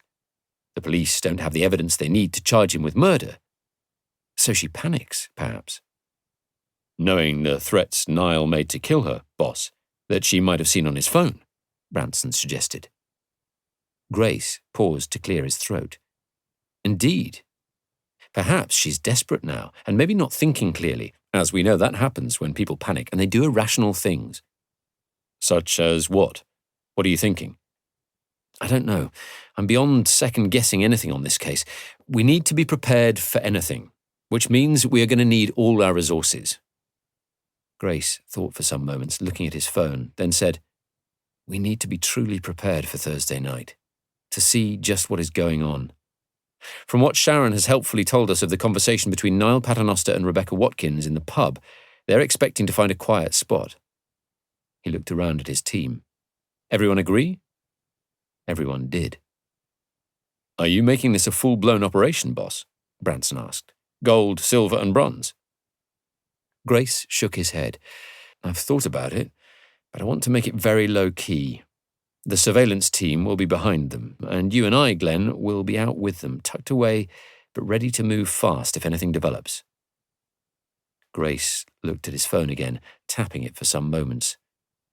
The forecast is mainly clear. With a twinge of guilt, he asked, Anyone got plans for Thursday night they can't move? Defrosting the fridge or something? There were a few grins. Potting raised an arm. I've got a date, Chief. The future Mrs. Potting? He shook his head. Nah, just meeting some old pals. I can, reschedule. Your altruism touches all our hearts, Norman, Glenn Branson said. Chapter 100, Monday, the 9th of September. God, I love you, Rebecca said, bursting through the front door of Eden's cottage and throwing herself into her lover's arms. Eden kissed her on the forehead, riffling her fingers through her hair, and kissed her on her lips. Then, staring into her eyes, she said, I'm crazy for you. I'm crazy for you too. They kissed again. Then, kicking the front door shut, Eden asked excitedly, almost breathlessly, So, how did it go? He fell for it, hook, line, and sinker. For sure? For sure, Rebecca smiled. They kissed hard. As they reluctantly parted, she said, Trust me, he fell for it. He'll be there. You'll surprise him. One hard push. Oops. Plop. Bye-bye, Niall. And what if he pushes me instead? Oops, plop, bye-bye, Eden. No more Eden for real this time. It won't happen. You'll be taking him by surprise. He'll be gone in the darkness before he knows what's happening, and no one will see him fall, not at that hour. It could be several days before they find his body. I've heard that because you can't see the bottom of Beachy Head from up top, it can be some while before a body is found. Probably someone from the pub will report his car has been in the car park for several days. Whatever. By then, we'll be long gone, sipping margaritas on our sun lounges. Sound good? Sounds, I guess, Eden said, still a little hesitant. Sounds a plan. Rebecca smiled. An elegant solution for the police. Niall Paternoster murders his wife after a history of domestic violence against her. Then, racked with remorse and scared the cops are closing in on him, he drives to Beachy Head in the middle of the night and ends it all. Constrained by their tight budgets and their need to show results, the detectives are only too happy to get this off their desks. Result? Boxes ticked. Case closed. And you and I swan off into the sunset, guilt-free, because you know what a monstrous shit he was. Right? Right, Eden said, but her heart didn't sound in it. I'm just not sure I can do it, Bex. Murdering him was never part of our plan. No, it wasn't. But the plan to get him arrested and charged hasn't worked out how we'd hoped. And of course, my affair with him was only going to get the inside track on what he was thinking and doing. I don't know how you did it. I hated every minute, Eden.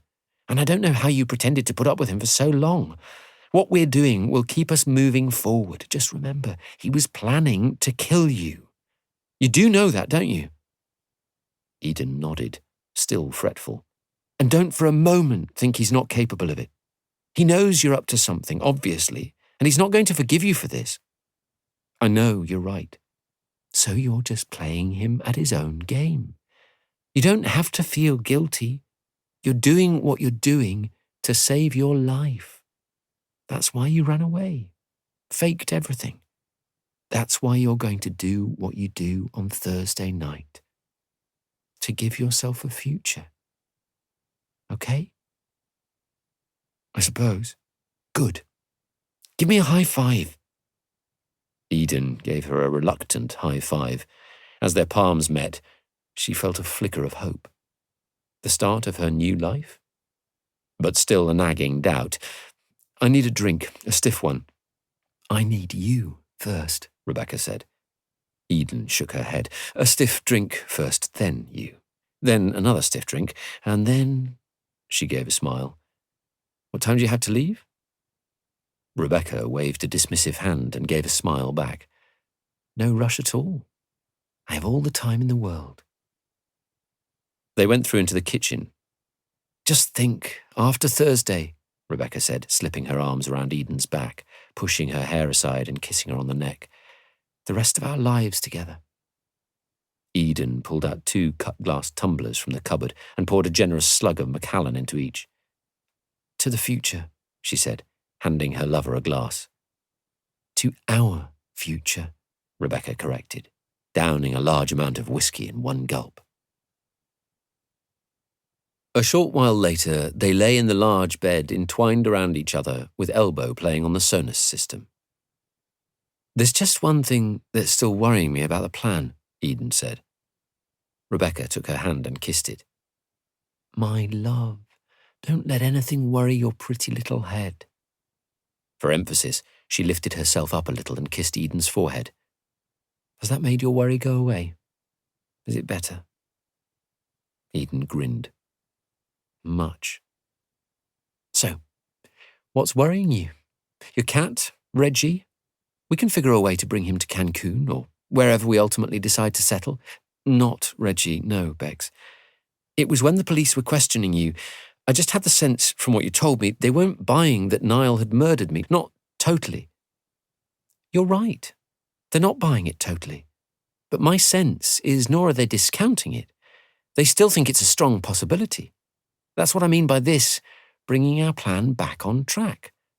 Cops are suspicious and cynical. That's in their DNA, yes? I guess, Eden replied. But, as I've said, they're all under pressure to solve crimes, meet targets. When Niall's body is recovered from the bottom of the Beachy Head cliffs, it's going to be an easy tick-box exercise for them. He's claimed his wife has gone missing. The evidence points to him lying and to him having murdered her, even if they don't have actual proof. All the stuff you did with his phone, our clever work making sure your car was in all the right places at the right times, all the evidence you planted in the house, and the masterstroke of the shallow grave. It's there on a plate for the plot. If they had concerns before, this deals with them. They're going to be happy. You and I will be happy. It's a win-win. Can't we do this without killing him? Rebecca cocked her head. You'd be taking a big personal risk. Think about it.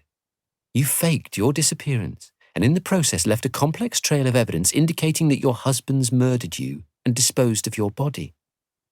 Do you want to risk ending up in court and getting a criminal record? That would finish your career and prevent you from ever getting a decent job again, and leave your bastard, abusive husband out there biding his time for revenge. Eden was silent for a long while. Finally, she said gloomily, What a sodding mess. Rebecca shook her head. Nope, not at all. As I said, trust me. I have a plan. Chapter 101. Monday the 9th of September. When Roy Grace arrived home shortly after 6:30 p.m, Cleo was sitting on a sofa in the living area, her laptop on the coffee table in front of her, wearing headphones and nodding her head to music while reading a book. She clearly hadn't heard Humphrey barking his greeting to his master, nor the sound of the door, and she looked up with a start as her husband entered the room. Instantly, she tapped a key on her laptop and removed the headset. "Darling, hi. Great you're home early. I thought you'd be much later." He kissed her, then hesitantly said, "Managed to escape." "Good. What are you reading?" "It's by Laura Whitmore."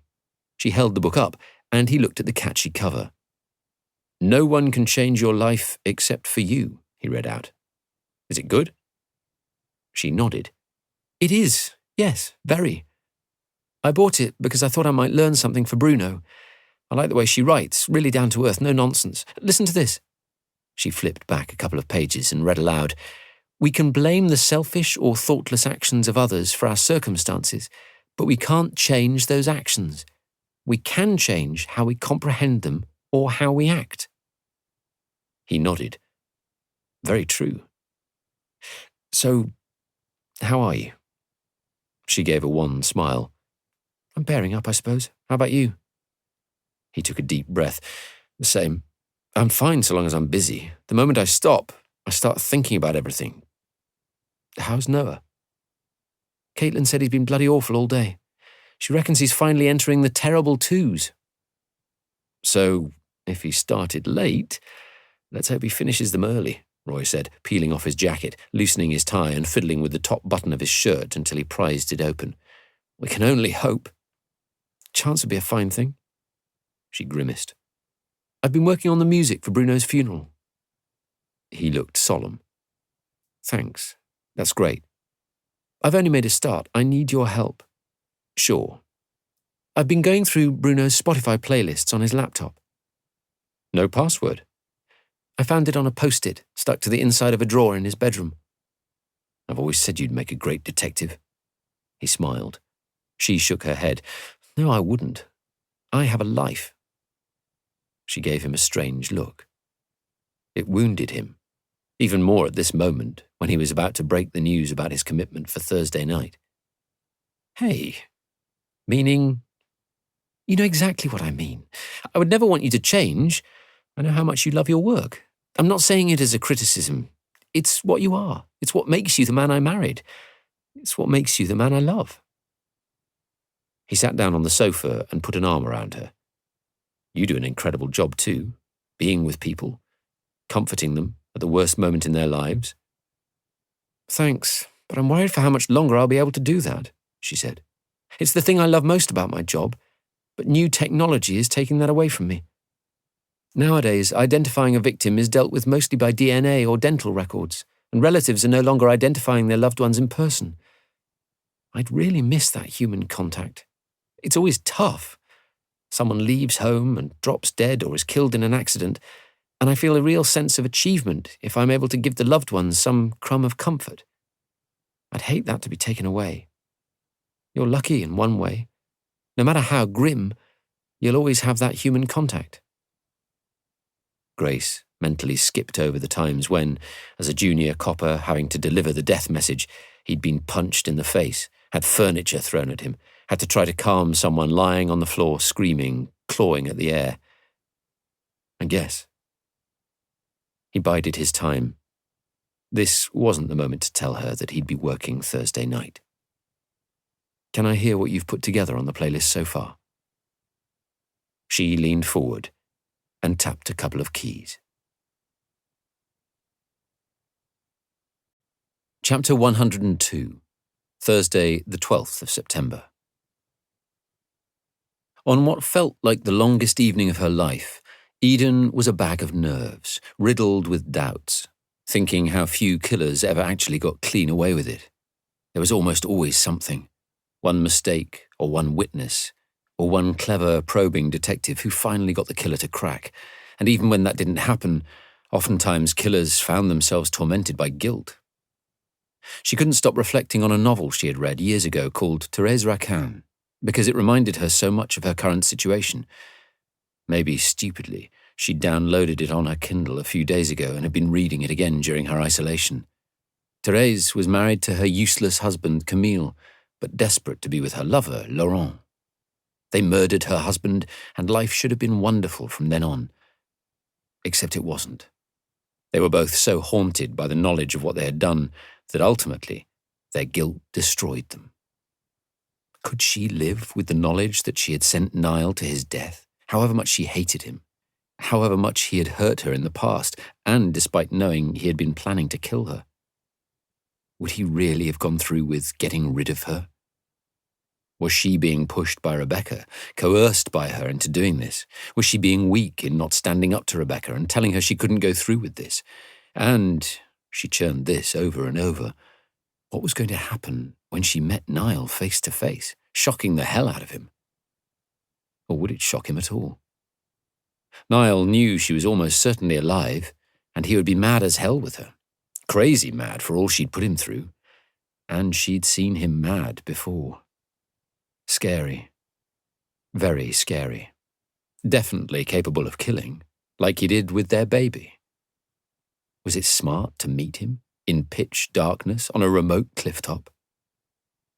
As if further dampening her thoughts, a heavy shower was pelting down outside, rattling as loud as hail on the roof of the small conservatory adjoining the kitchen. It was just gone 10 p.m. She craved a drink, but didn't dare risk it. Being stopped and breathalyzed would screw everything up. Although, she reasoned as she sat at the little dining table beneath the glass roof, digging her fork into a microwaved pasta, turning it over, letting the steam escape, her stomach too knotted to consider eating even a mouthful, maybe that would be the easy way out of all of this. Just get drunk, pass out at home, apologize to Bex later. Or have a couple of drinks and take her chances. That was so tempting right now. And if she got arrested for drunk driving, fess up and see what happened. Surely it wasn't illegal to disappear. Okay, she'd left a trail of evidence to implicate that bastard, but she hadn't harmed him. She hadn't made any false claims against him. Rebecca was wrong, surely. She hadn't committed any offence. Had she? More wisps of steam rose from the white slop in the tinfoil carton. Tagliatelle or rigatoni or cannelloni. She'd forgotten what it had said on the label. The cheesy smell made her stomach churn. Just a small drink, a tiny whiskey to settle her. One wouldn't do any harm, would it? She got up, poured herself a finger of Macallan and downed it in one gulp, wincing at the burn as it went down her throat and hit her stomach. She stood tight. Then it began working its magic, and she started to feel better. Not much, but a little. Dutch courage. What the hell? She raised her glass and toasted her weak reflection in a window pane. Cheers, Eden. Although she wasn't actually Eden anymore. According to the driving licence and passport that Rebecca had somehow obtained for her, no questions asked, well, only a few, she was now Ginevra Mary Stoneley, tenant of Woodbury Cottage, Chiddingly, East Sussex, and the not very proud owner of an inconspicuous dark blue, aging Nissan Micra. She even had a new appearance, a brand new hairstyle and bright blonde colour, courtesy of a hairdresser friend of Rebecca, who'd spent 2 hours at the cottage this morning. Raising her glass again, this time she said, Cheers, Ginevra, you hot, sexy creature. Ginevra winked back at her. Was Ginevra about to become a murderer? She put the glass down and checked her watch. Needed to pace herself. Only 10:10 p.m., another 20 minutes before she had to set off for her rendezvous. She opened the cupboard door, removed the bottle and took it outside, ducking through the rain and putting it on the passenger seat of the Micra. One final nip of it when she was at her destination. Didn't warriors always get something to stir them into battle? She'd read that the Zulus fought their wars so ferociously because they were tripping on magic mushrooms. The GIs fought in Vietnam high on cannabis. How else could anyone kill a fellow human being face to face? Then she sat back down and stared at the steadily congealing pasta. Rebecca had told her to think through to beyond tonight, to the far side, to the fortnight they had booked in a villa with its own pool in a resort in Cancun, Mexico. And to their life beyond. For years, she could never have imagined being with anyone other than a man. Now, she could never imagine being with anyone other than Rebecca. She would do anything for this woman. And was about to. Chapter 103.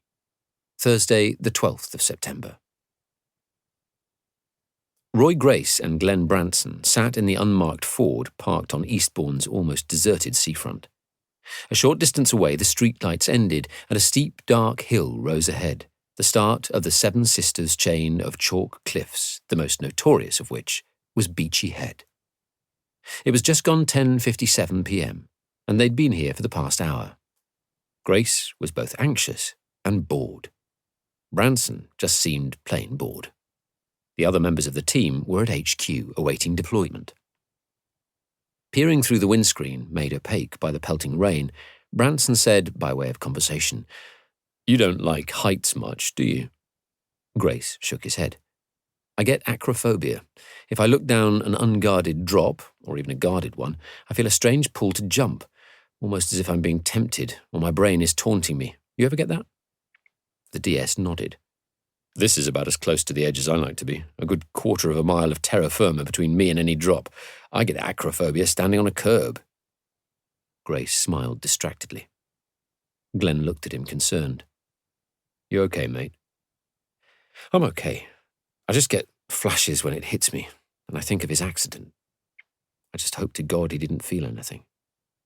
But I'd rather be here, especially if we get a result tonight." Then he focused back on why they were here.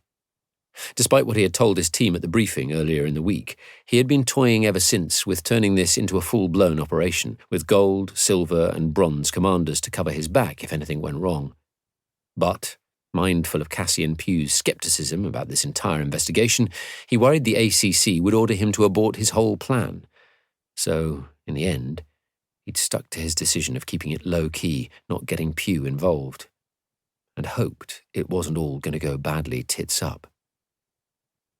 Although the weather had already gone just that.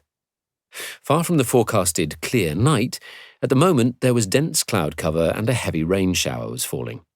It pattered down on the roof of the unmarked Ford as Grace sat with Branson. A strong wind was blowing too, sending something, an empty drinks can, Grace guessed, rattling along. 3 of the vehicles of Mark Taylor's surveillance team, each with a crew of 2, one with Sharon Orman, were parked up close by, covering the exits to the conference hotel where Rebecca Watkins was staying. The others were stationed on the main roads out of Eastbourne. Inside his jacket pocket, Grace had a printout of his risk assessment for tonight, but his nerves were ragged. A figure, head bowed against the rain, walked along the pavement with a dog on a lead and passed by their car. Branson yawned. "Think you need to use a better weather forecasting method," he said with a wry smile, watching the rain. "There's technology you can use, apps, you know. They're a lot more reliable than sticking your finger out the window. Or was it the entrails of a chicken you were studying?" Grace gave him a withering look. "Sorry, boss. That was tactless." "You could say that." He grimaced at the reminder of the previous week. "I looked at the forecast for around midnight. It's meant to be clear skies then." "Definitely. For sure it will be. Somewhere in the world. Just not here," Branson retorted. But Grace barely heard this. He was back in his thoughts, again thinking through what lay ahead tonight. The words of Sharon Orman relaying the conversation between Niall Paternoster and Rebecca Watkins in the pub in Croydon. "Whenever I can get away without being rude, probably be near to midnight. Does that sound like a plan? A lover's rendezvous? Was that all it was going to turn out to be? He would have egg all over his face for sure, if he'd organised an operation simply to watch a couple getting it on in the back of a car. What, he wondered over and over, was he actually expecting to see tonight, if not that? But all his instincts were sensing this was going to turn into something more than a simple bit of canoodling lovers. Rebecca Watkins was up to something. But what? Where would she choose?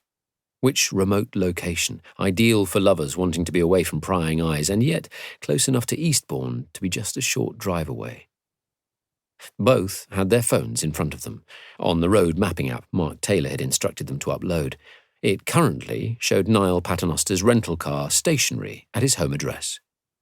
In order to keep as silent as possible and avoid any sounds from their radios, both of them wore earpieces plugged into their phones. Each of them also had night vision binoculars. Glenn Branson spoke suddenly, quietly, in a caring tone. "How are you feeling, mate? About the funeral?" "Not great. I've spent the last couple of evenings going through the order of service with Cleo, listening to Bruno's playlists, trying to figure out what music he would have approved of, and what would sound appropriate in church.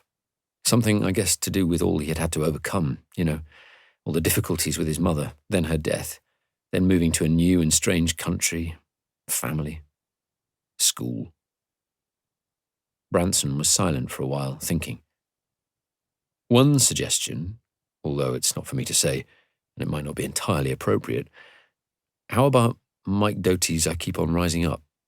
It's about overcoming adversity, and he has a beautiful voice, soulful.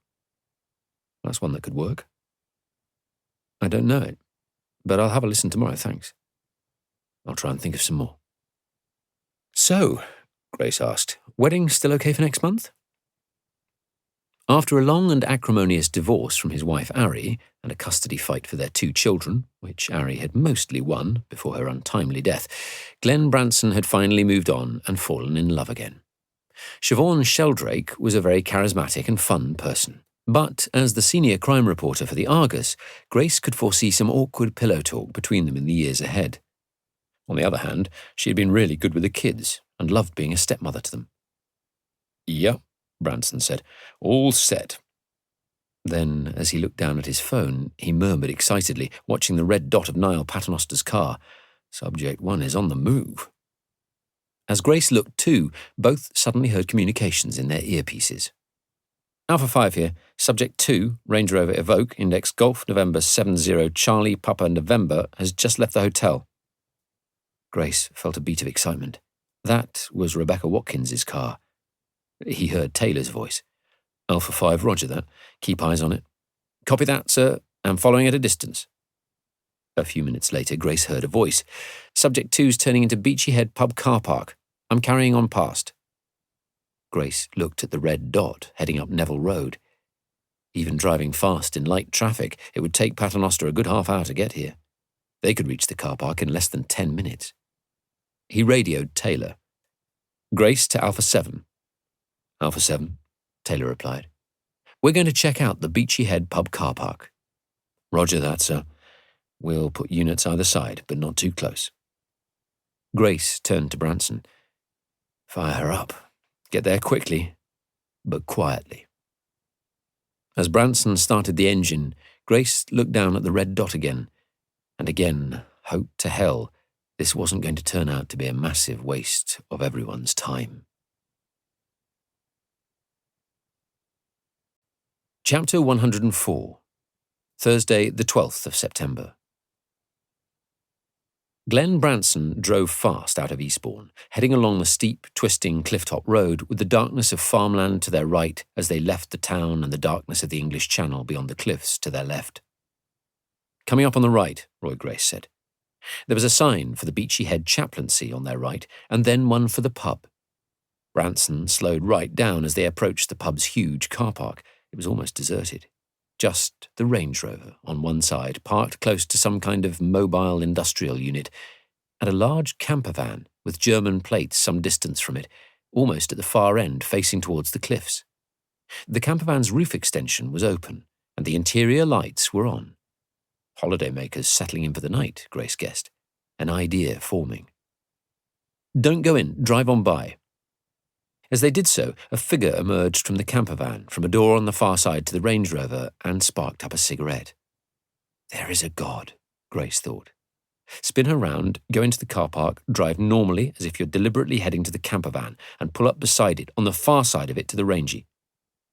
Branson threw him a puzzled look and complied. As they approached the camper, they saw a man in shorts, a vest and flip-flops, sheltering beneath a small awning above the door. He looked at them warily. Grace lowered his window, smiled, and said, "Guten Abend." He smelled the sweet aroma of the smoke. The man smiled back and replied with something that Grace, with his very limited German, failed to catch. He climbed out of the car, holding up his warrant card, but still smiling. Putting a finger to his mouth, he indicated they should be quiet. Grace said, "Polizei. Sprechen Sie English?" "Ja," the German replied. Then he added, "I am very good to speak English." "We are just keeping an eye on someone." Grace pointed at the binoculars around his neck, and the man nodded. "Is it possible we can sit in your camper for 1 hour to observe?" He jerked a finger surreptitiously to the far side of the car park, in the direction of the Range Rover. Again, quietly, but loud enough for the German to hear, he said, "Criminals." The man's eyes lit up with excitement. He crushed out his cigarette, opened the door, and they entered. It smelled of damp clothes and grilled meat. A middle-aged woman was sitting watching a movie in German on the video screen, a bottle of wine opened beside her, 2 glasses on the table. The man spoke to her in German briefly. She froze the film, turned, and waved at the 2 detectives, then said something to her husband and held up the bottle. "My wife asked if you would like a drink. A glass of wine." "Nein, danke. You're very kind. Can we go to the front seats?" "Please be free. You want lights in the cabin off or on?" "Off, as they are. Danke." Grace and Branson settled into the front seats, Grace with the left-hand drive vehicle's steering wheel in front of him. They now had an unobstructed view, through the rain-blurred windscreen and side window, both of the Range Rover and of the road and clifftop ahead. As he lowered himself in his seat, to be as inconspicuous as possible, Branson murmured, "Looks like she's still in the car." Grace raised his binoculars. "She is," he confirmed. As soon as he was settled, Grace looked out of the side window. Then they both stiffened as they heard the roar of a car approaching at speed. Headlights appeared. A boy racer shot past in what looked and sounded in the darkness like a clapped-out Subaru with a boombox exhaust. Then silence again. The rain lessened, but a strong wind buffeted the vehicle. Grace watched the red dot on his screen, all his sadness over Bruno momentarily put to one side, into a compartment, his focus now completely on the job he was here to do.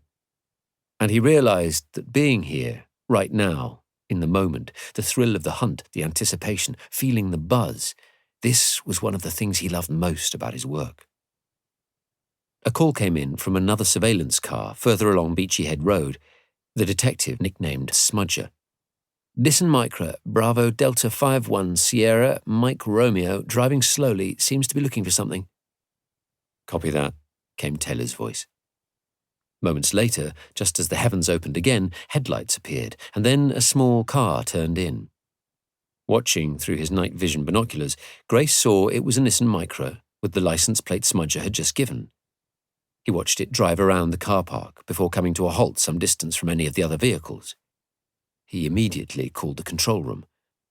"I need a PNC check on a Nissan Micra, index Bravo Delta 51, Sierra Mike Romeo, please." The control room operator came back in seconds. "No trace lost or stolen. Registered owner is Ginevra Mary Stoneley of Woodbury Cottage, Chiddingly, East Sussex. Postcode—" He cut her short. "Thanks, that's good enough." Turning to Branson, he said, "Ginevra Mary Stoneley, that name mean anything?" He flipped his phone face down, not wanting the light to show, and signalled to Branson to do the same. Then he picked up his binoculars. He could just make out the silhouette of the driver through the rain, but it was hard to see the face clearly. They were wearing a baseball or golfing cap pulled down low, and sunglasses, despite the darkness. Ginevra Mary Stoneley. Unusual name, Ginevra. No, doesn't mean anything. He also trained his binoculars on the Micra. They both watched through the rain that was coming down even harder now. The occupant of the car was just sitting, biding her, or his, time for what? Meeting someone? Or just for the rain to stop and go for a walk? Or to jump? Lowering the binoculars, Grace turned his phone over and glanced at the red dot of Niall Paternoster's rental Fiesta. It was very definitely moving in this direction, the app estimating a time of less than 10 minutes away. Mark Taylor confirmed over the radio that a surveillance car had it in sight. It was 11:42 p.m. The shower was slowly dying down, passing through. "Occupants getting out," Branson said. Grace raised his binoculars again. The driver's door of the Micra was ajar, the interior light on, but their view of the driver's face was blocked by an umbrella. Then the figure alighted, the face still completely hidden from view by the umbrella. The door was pushed shut. Then the indicators flashed. The car had been locked by remote. "Shit, who is it, male or female?" Grace whispered. The person's back was to them now, walking across the car park to the road. A calf-length dark raincoat with a hood raised over the cap and jeans tucked into walking boots. "Female, I reckon," Branson said, "from the way she's walking." Grace nodded as the subject's stride quickened across the car park towards the road. The figure, umbrella still raised, crossed over and walked a short distance up a grassy incline on the far side towards the edge, before turning right and striding off into the night. Both continued watching until the subject was out of sight. Then they lowered their glasses and frowned at each other in the faint glow from their phones. "What's going on there?" Branson said. "A late constitutional along the top of the cliffs?" Grace shrugged. "I don't know, but it definitely does not feel right." He turned his binoculars back on the Range Rover. The figure was still in the driving seat, Rebecca, he was sure, but he couldn't see her face clearly. A lover's rendezvous, perhaps just being ultra-cautious, the partner parked up somewhere, concealed. I mean, they're hardly going to be able to do it in a Micra, are they? Not unless they're extremely small. "Yup, good luck with that one," Grace murmured. The rain suddenly became heavier again, worsening into a torrent. Grace looked at his phone, at the red dot, 6 minutes away now. A minute later, the rain stopped, almost as suddenly as it had started, and there was a break in the clouds. Branson kept his binoculars glued to the Range Rover.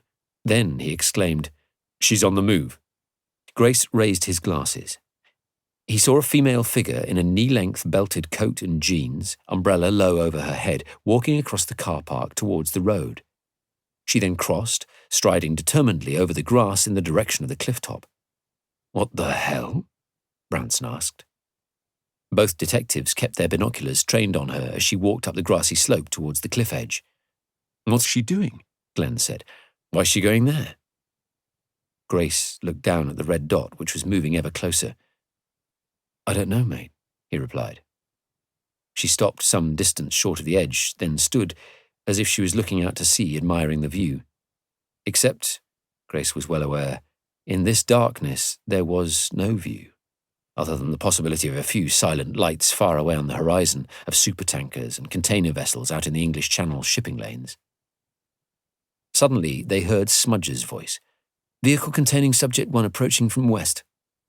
Grace felt a rush of excitement as bright lights appeared from their right, and a Fiesta came into sight, driving slowly. A red glow inside might have been the driver, presumably Paternoster, smoking a cigarette. A second later, the car began indicating and turned into the car park. As it did so, a trail of small sparks of red flared fleetingly behind it. Chapter 105. Thursday, the 12th of September. Niall Paternoster was in a sunny mood, despite the darkness and the crappy weather. And his mood improved even further as he put the window back up, barely noticing the sparks of the remains of his fag in the rearview mirrors as he drove into the car park. Rebecca was already here. He glanced happily at the Range Rover and thought about what lay ahead with his lover, his very adventurous lover. He liked that about her a lot. Sex with Eden, more recently, had become so bloody boring, so bloody unsexy, but with Rebecca, wow, it was the real deal. He was pleased to see she'd parked in a discreet spot, shielded from most of the rest of the large car park by a temporary industrial unit. Only a few other vehicles in here, he clocked, looking around, making sure her husband's car wasn't one of them, spying on her. But there was only a Nissan Micra, a camper van, and an empty dark-coloured saloon parked alongside it. Pulling up close to the Range Rover, he reached into the door pocket and pulled out a pack of mints, popping one into his mouth. He felt the tingle of arousal deep in the pit of his stomach. In daylight, he'd have had to wait to get out of the car until his swelling had subsided. But hey, in the darkness, it was fine. Who could see it? His phone pinged with a text.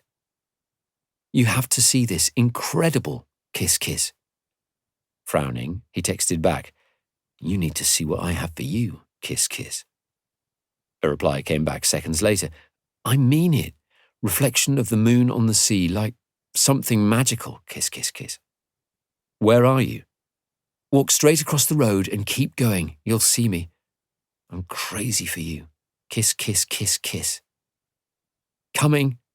Kiss, kiss, kiss, kiss, kiss. Chapter 106, Friday the 13th of September. The rain had stopped now, and the moon was shining through a break in the clouds. The woman at the cliff edge, with her back to them, lowered her umbrella, still facing out to sea, her stance showing she was braced against the wind. Grace Ann Branson could clearly see through their binoculars, her razored blonde hair rippling. It was Rebecca Watkins. But wouldn't she have heard the Fiesta arriving? Caught the headlights out of the corner of her eye? Why didn't she turn to see if it was her lover instead of continuing to stare ahead without even a glance? Staring as if she was looking for something far out to sea. A signal from a boat? No, that made no sense. Grace swung his glasses in the direction of the Fiesta, and a few seconds later the distinctive figure of Niall Paternoster appeared on the far side of the vehicle. Grace watched as he hurried across the road and headed over the grass towards Rebecca. She still didn't turn round. "What the hell's going on?" Branson asked. Grace didn't reply. He was watching intently. Again, thinking back to the words relayed by Sharon Orman. The rendezvous between Rebecca Watkins and Niall Paternoster. Something at the time had felt wrong about it, and it felt even more wrong now, but he couldn't say why. Something about Rebecca's body language? Through the green glow of the night vision, Grace watched Paternoster getting closer to her. Closer. Closer. She still wasn't moving, just staring ahead like a statue, rocking slightly in the wind. Was she aware he was coming up behind her?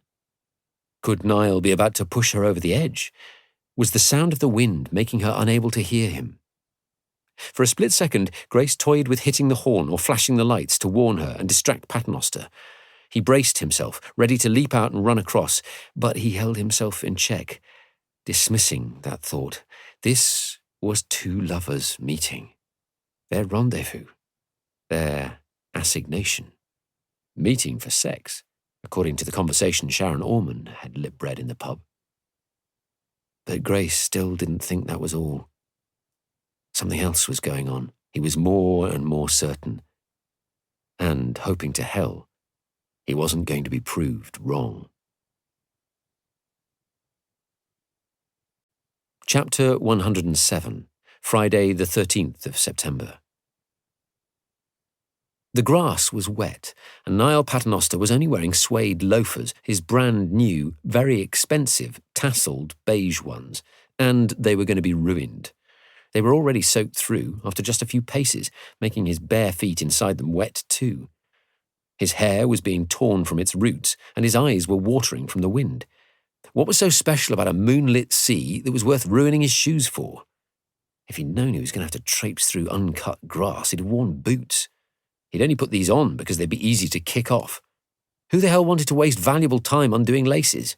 Quick release. It was for the same reason, speed, as well as a surprise for her, and turn on for him, that he'd gone commando tonight. His foot squelched in something. Mud, please God, not dog's mess. Yuck. Why was she putting him through this?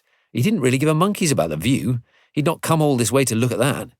The only view he wanted was Rebecca's gorgeous face while he held her body in his arms. Honestly, he sighed to himself, striding on towards her, feeling excited and annoyed in almost equal measures. "Hey," he called out. "Hey, gorgeous. This view had better be worth it." She didn't react. She just continued facing out to sea. Was it the view that was distracting her, he wondered? When he was just a few feet from her, about to put his arms around her, she turned sharply to face him, brandishing the umbrella like a weapon. And he froze. Chapter 108, Friday the 13th of September.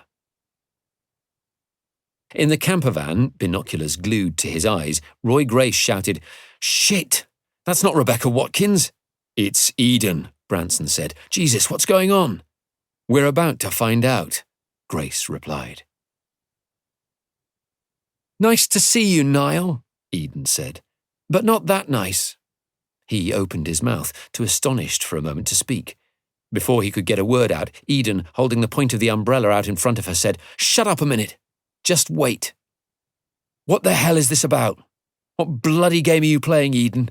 Do you have any idea of the shit I've been through? Do you have any fucking idea?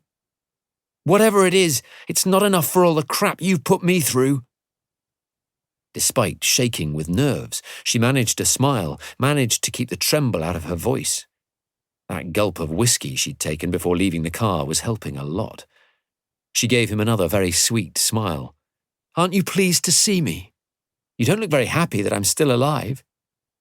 "Very funny," he grimaced, his mind a furnace of fury.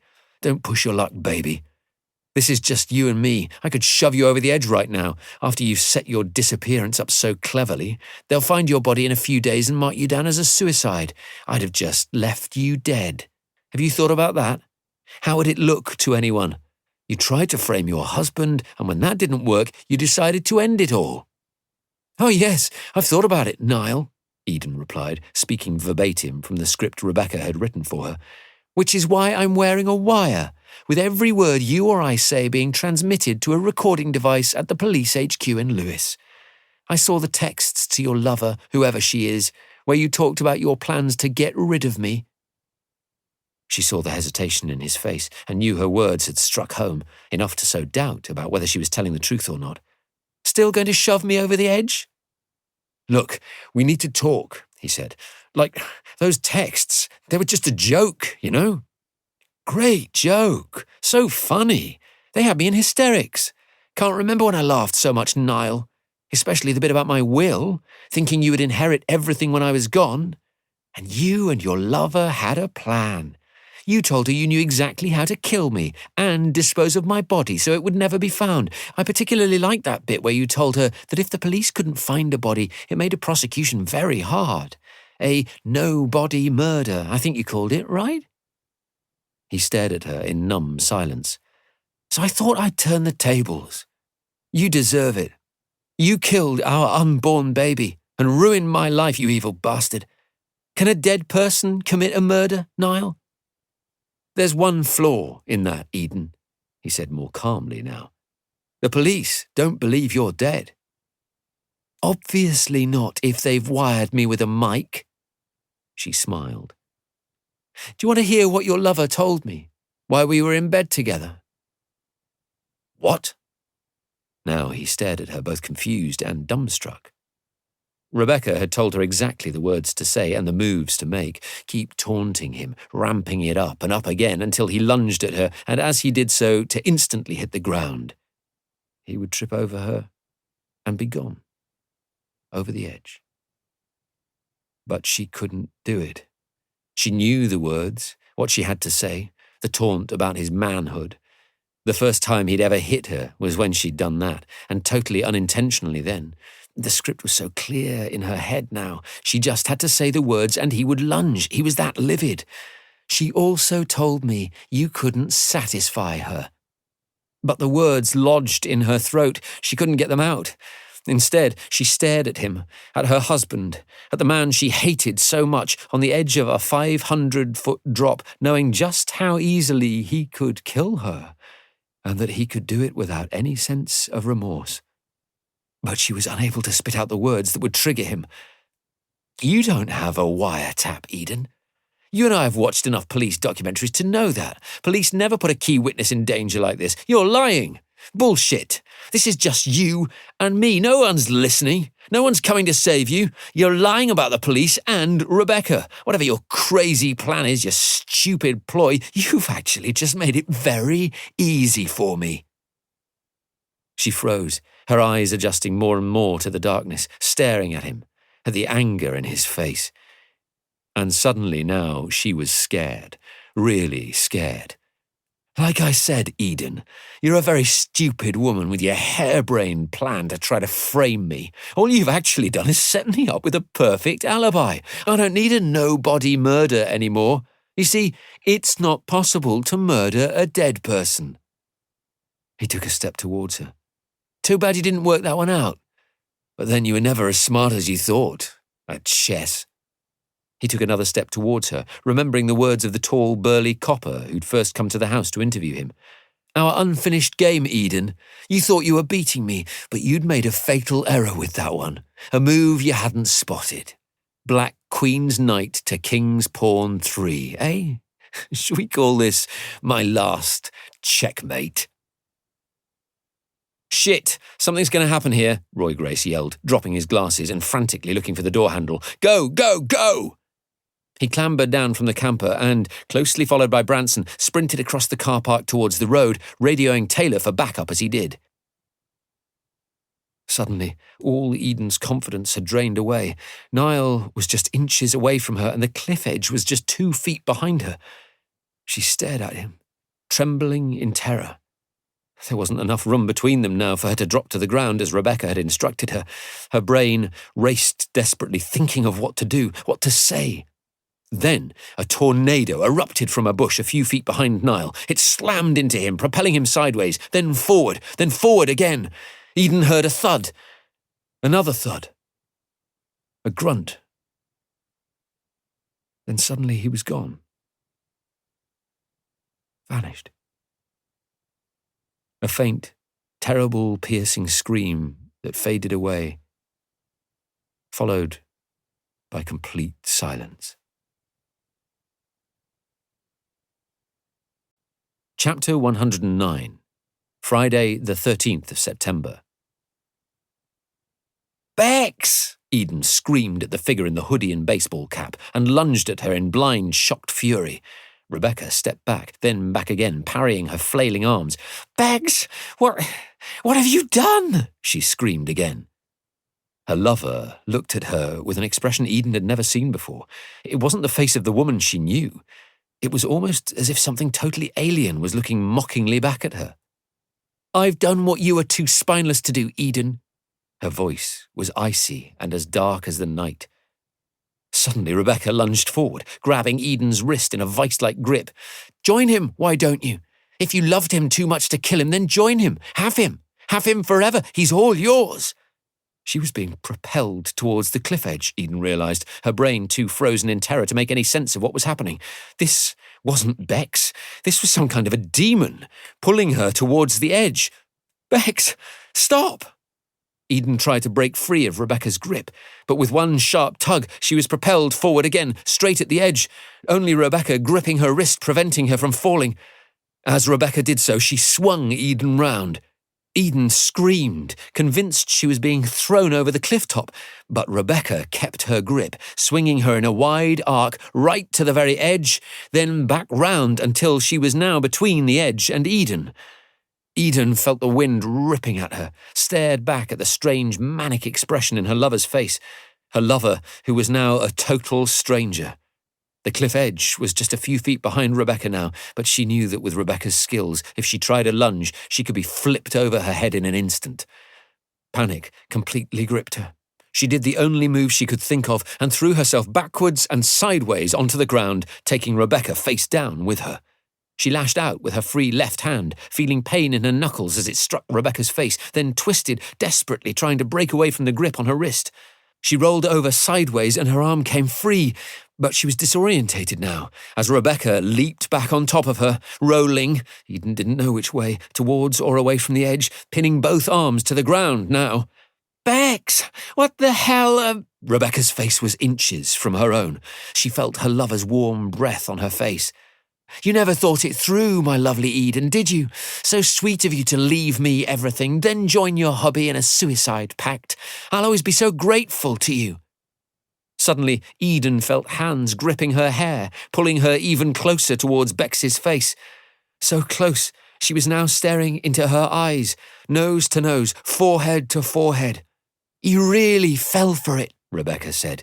But we did have some very special moments, didn't we? Too bad we won't get to have any more. In a different life, I could have been really hot for you. Eden suddenly felt herself being jerked sharply and agonizingly upwards by her ears. Upwards, upwards.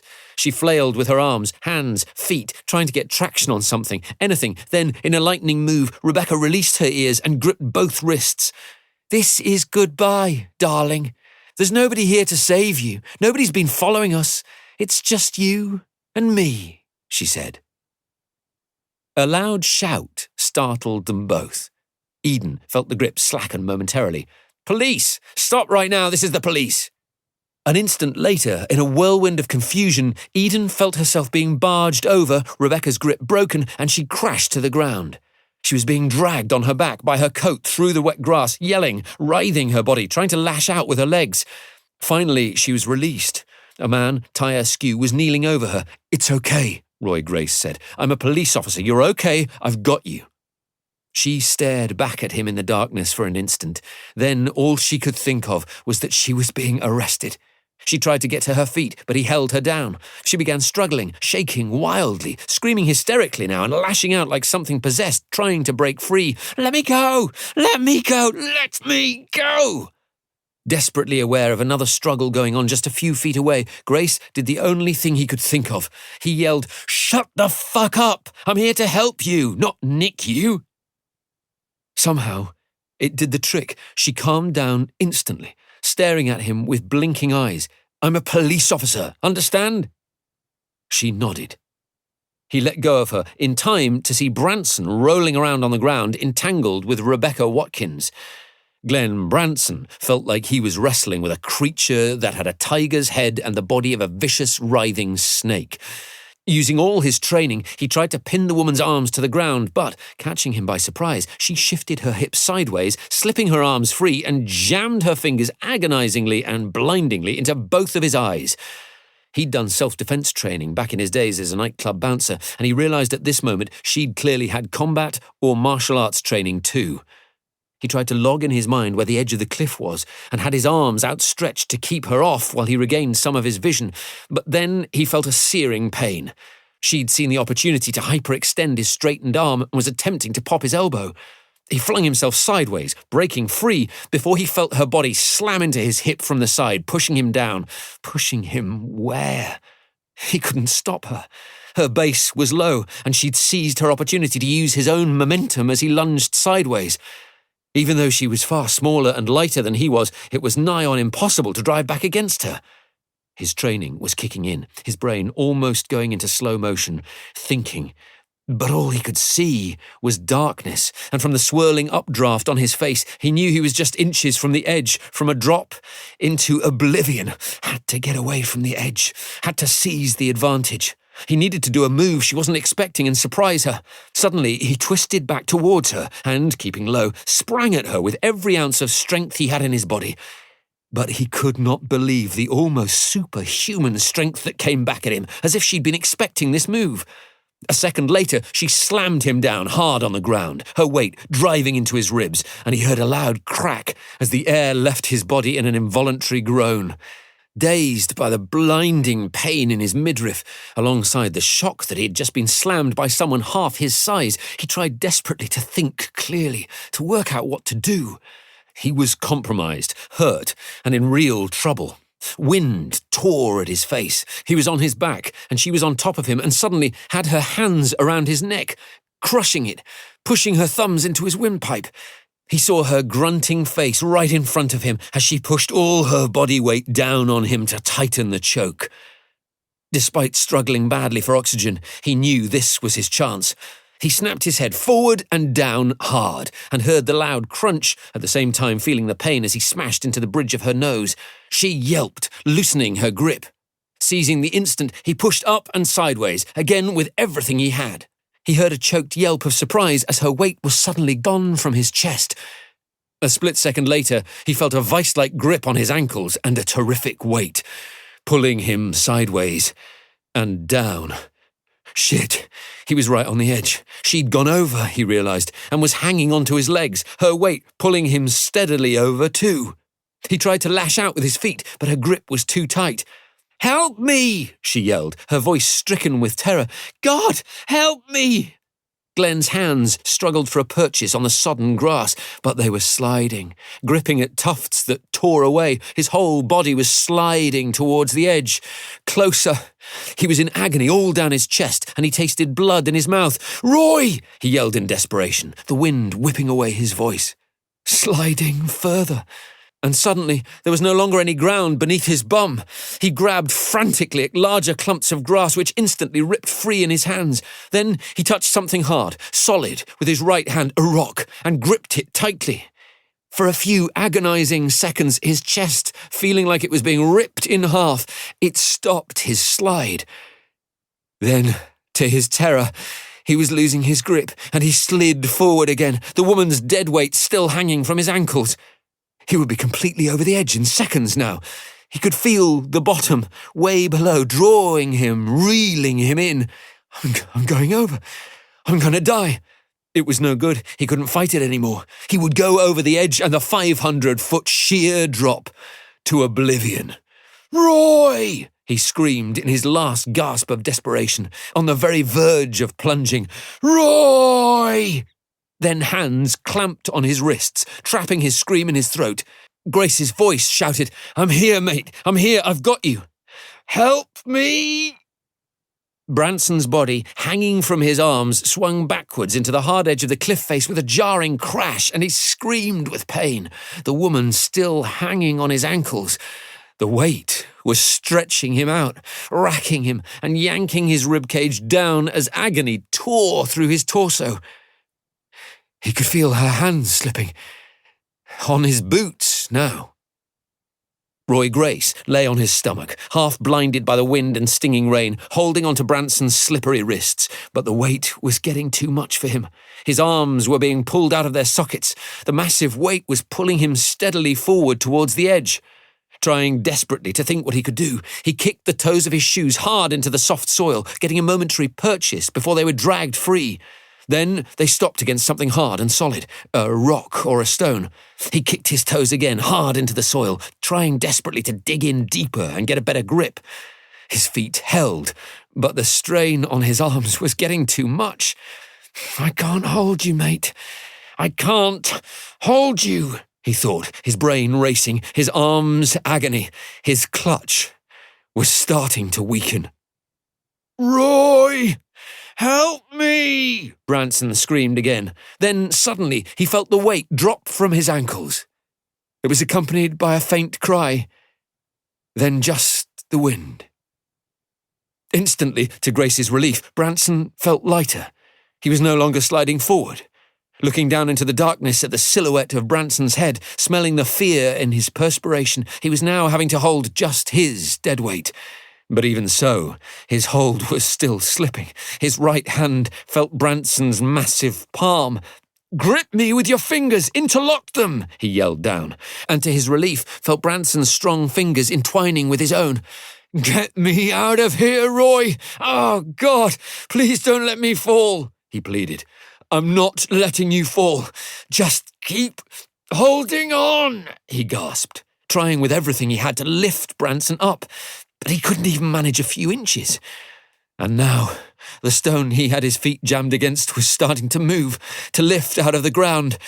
Oh, Jesus! Glenn, his mate, his best friend in the world, he was holding his life in his hands. Somehow, he had to save him. He couldn't let him fall to his death, had to do something, but his strength was sapping with every second. He was weakening. "Stay calm," he yelled down. "Stop wriggling. You're pulling me over. Roy, I can't hold on much longer. My arms are going." The stone was moving more and more. Any second it would come out of the ground, and Grace could feel the grip on his fingers slackening, slipping. Was this how it was going to end? No way could he let him die. His mind was a chaos of thoughts. He dug his toes in again, digging in desperation. "I can't hold on," Branson called, his voice sounding weak. "I'm going, mate." "You fucking hold on," Grace yelled back. "Tell Siobhan and the kids I love them. You tell them yourself. I mean it. I'm going. The fingers were letting go. Grace stopped them, clenching his hands even tighter, seconds from having to make the decision whether to go over with Glenn or release him. He kept on gripping his hands. Somehow, his arms felt as if they would rip free of their sockets any second. Christ, if he didn't let go, he was going to fall with him. Then, a shout. Voices behind him, and suddenly bright lights flashing all around. Strong hands were gripping Grace's ankles, pulling him backwards as he still gripped Branson's hands. But Branson's deadweight had suddenly lessened. "You can let go, sir," a female voice said. It was Sharon Orman. "Mark and the others have Glenn. I'm going to help them." "He's coming back up," Taylor shouted. "We've got him." "Shit, you're a heavy bastard," Smudger grunted as they dragged Branson safely back onto the grass. Grace struggled to his feet, hurried across, then knelt and stared down at his friend's face, Branson's eyes blinking against the bright torchlight. He was bleeding from lacerations in several places and panting hard. "You're safe, mate." Branson mustered a pained smile. "Yeah. But what about my threats? This suit, it's brand new." Grace looked down at him, feeling a surge of relief flooding through him. "I think you've lost a button, mate. Get over it," he said, his face creasing into a smile. Chapter 110, Friday the 13th of September. Veins of pink streaked the pre-dawn sky through the windscreen as Roy Grace finally turned into his lane, the Ford bumping along the unmade track. Every muscle, tendon and ligament in his arms and upper body ached like hell, and his heart was heavy at what lay ahead, and behind him, and the terrible tragedy that had so nearly happened out there on the clifftop. He honestly didn't know how much longer he could have held on. Seconds at most. He shivered at the thought of what might have been. Halting the car outside the cottage, he switched off the engine and just sat there for some moments, feeling the early morning breeze through his open window, too drained to even get out of the car. In the distant farmyard, he faintly heard a cockerel crowing. The car clock showed 5:53 a.m. He felt in turmoil. His dearest friend had so very nearly died. He wondered how, on top of the tragedy of Bruno, he could ever have lived with that. And he was shaking at the knowledge that he himself might not have been alive to see this dawn, to see Cleo and Noah and their unborn baby. He tried to blank that from his mind, but he couldn't. He'd insisted that a loudly protesting Glenn Branson be ambulanced to hospital for a checkup while he waited at the scene for the Coast Guard's air-sea rescue helicopter to arrive. The crew radioed that in its searchlights they had seen the body of a man at the bottom of the cliffs, presumably Niall Paternoster, but they wouldn't be sure until the body was recovered later in the morning by the lifeboat. Roy then phoned the control room to make the necessary arrangements for notifying the IOPC. Rebecca Watkins had been lucky. She'd crashed through a tree and dense shrubbery onto a ledge 20 feet below the top of the cliff. Just a short distance to the right or left, and she'd have missed it, joining Niall on an unsurvivable drop onto the rocks at the bottom. She was injured. Just how badly, Grace wouldn't find out until sometime tomorrow. She'd sure been more fortunate than Niall. Or maybe not completely so, depending on her injuries, and depending on what happened after she'd stood trial for murder. But that was for another day. After the helicopter had winched her to safety, he'd gone back to HQ with the rest of the team for a quick debrief, where he learned that Eden had been arrested by a member of the surveillance team while attempting to flee, and was now detained at Brighton Custody Centre. Grace then cleaned the mud as best he could from his clothes, face and hands, before driving to the hospital at Eastbourne, where he waited while Glenn was being x-rayed and checked over. The A&E doctor reported after a long wait that the detective sergeant had suffered 2 cracked ribs and they were keeping him overnight for observation. It wasn't until the doctor had assured him that his friend was okay and not in any danger that Grace had finally left the hospital. Utterly all in as he finally entered the front door, he was glad that Humphrey hadn't come trotting over for his usual hug and pat. He wasn't sure he had the energy even for that. It took everything he had just to take his clothes off and brush his teeth before crawling into bed as quietly as he could so as not to wake Cleo. But she was awake. "How did it go?" she murmured. "Fine," he said. "It was, okay. Sort of thing." He was sound asleep before he could finish what he was going to say. Chapter 111, Friday the 13th of September. "Wakey, wakey, sleepyhead."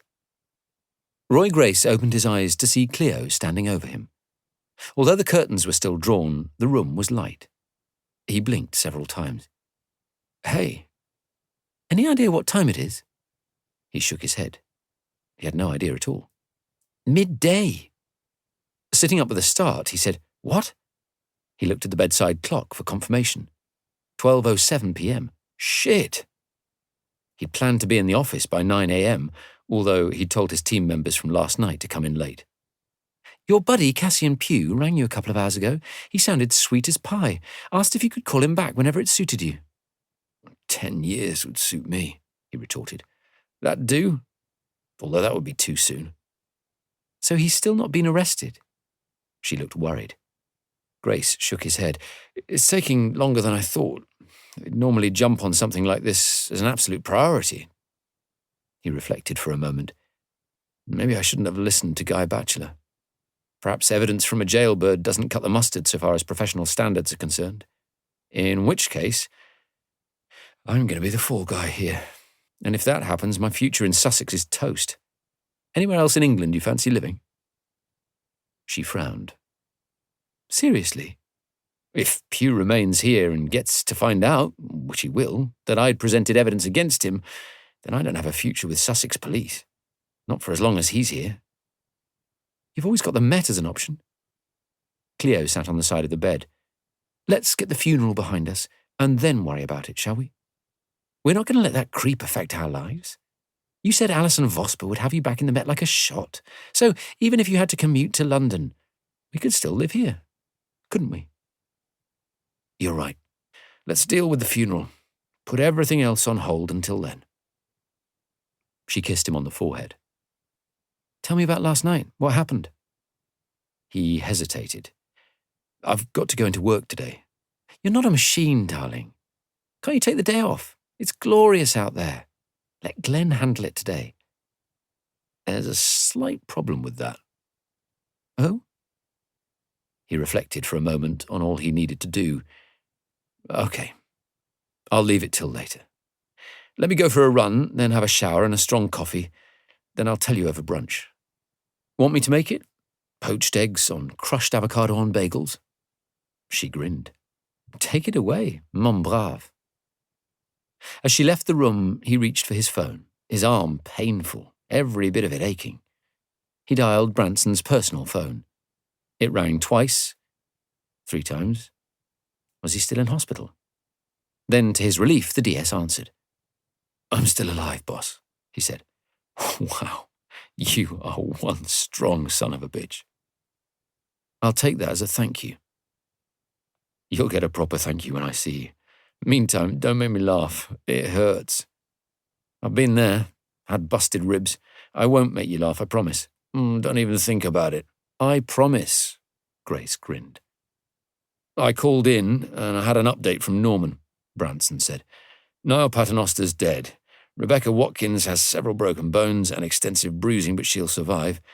I'm sure we'll finally get to the bottom of what's been going on. Trust me, I'm a detective." "Yeah?" He heard a loud cry of pain. Then, "Don't make me laugh." Apologies, Grace said. You might try to sound more sincere.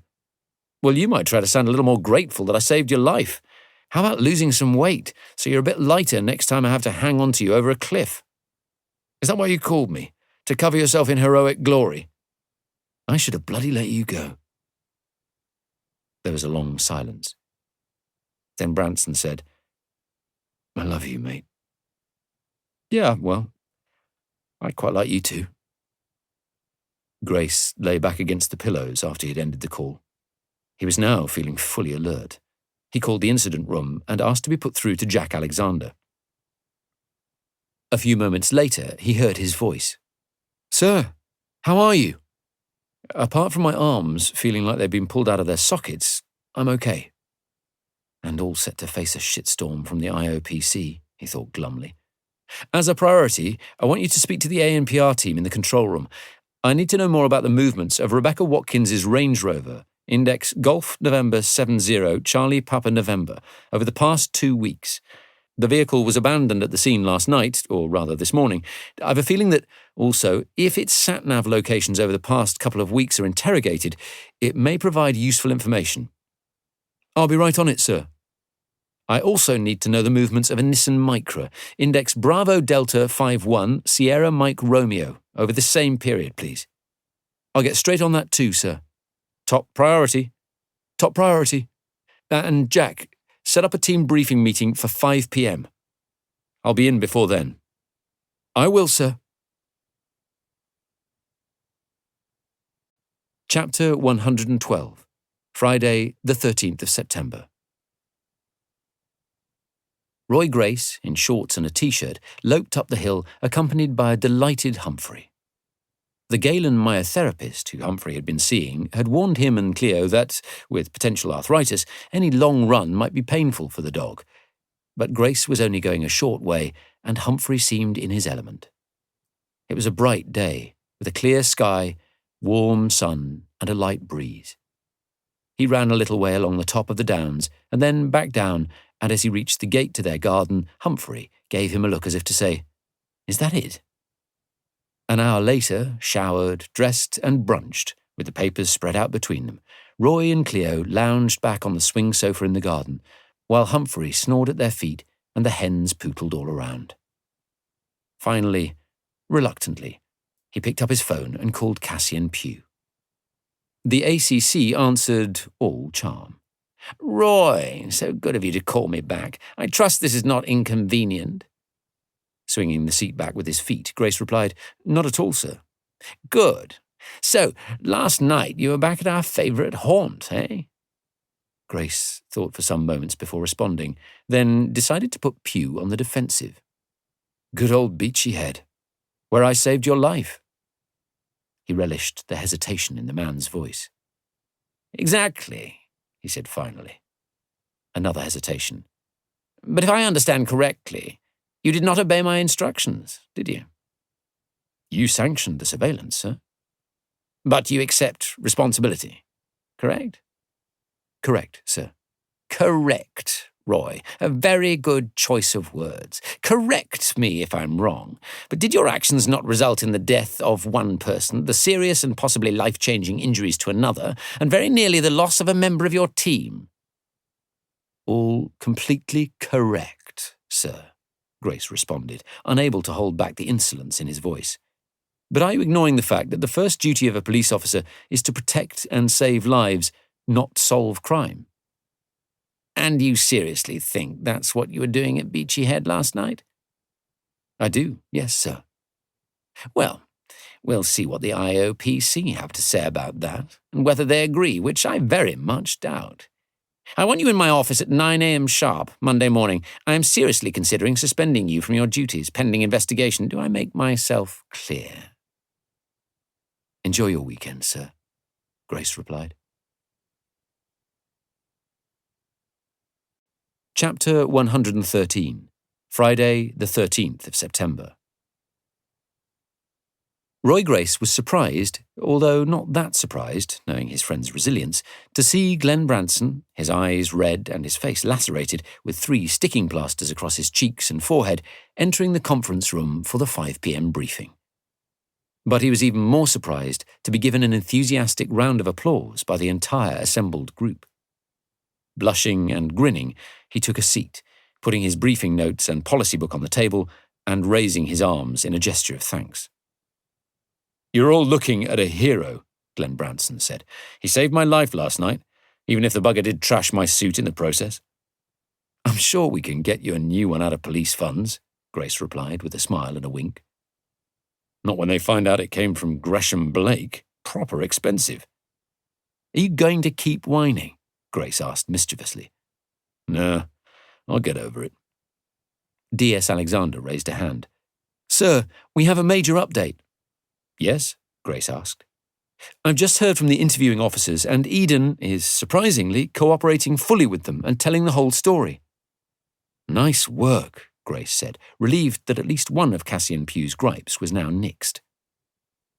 Grace turned to the crime scene manager.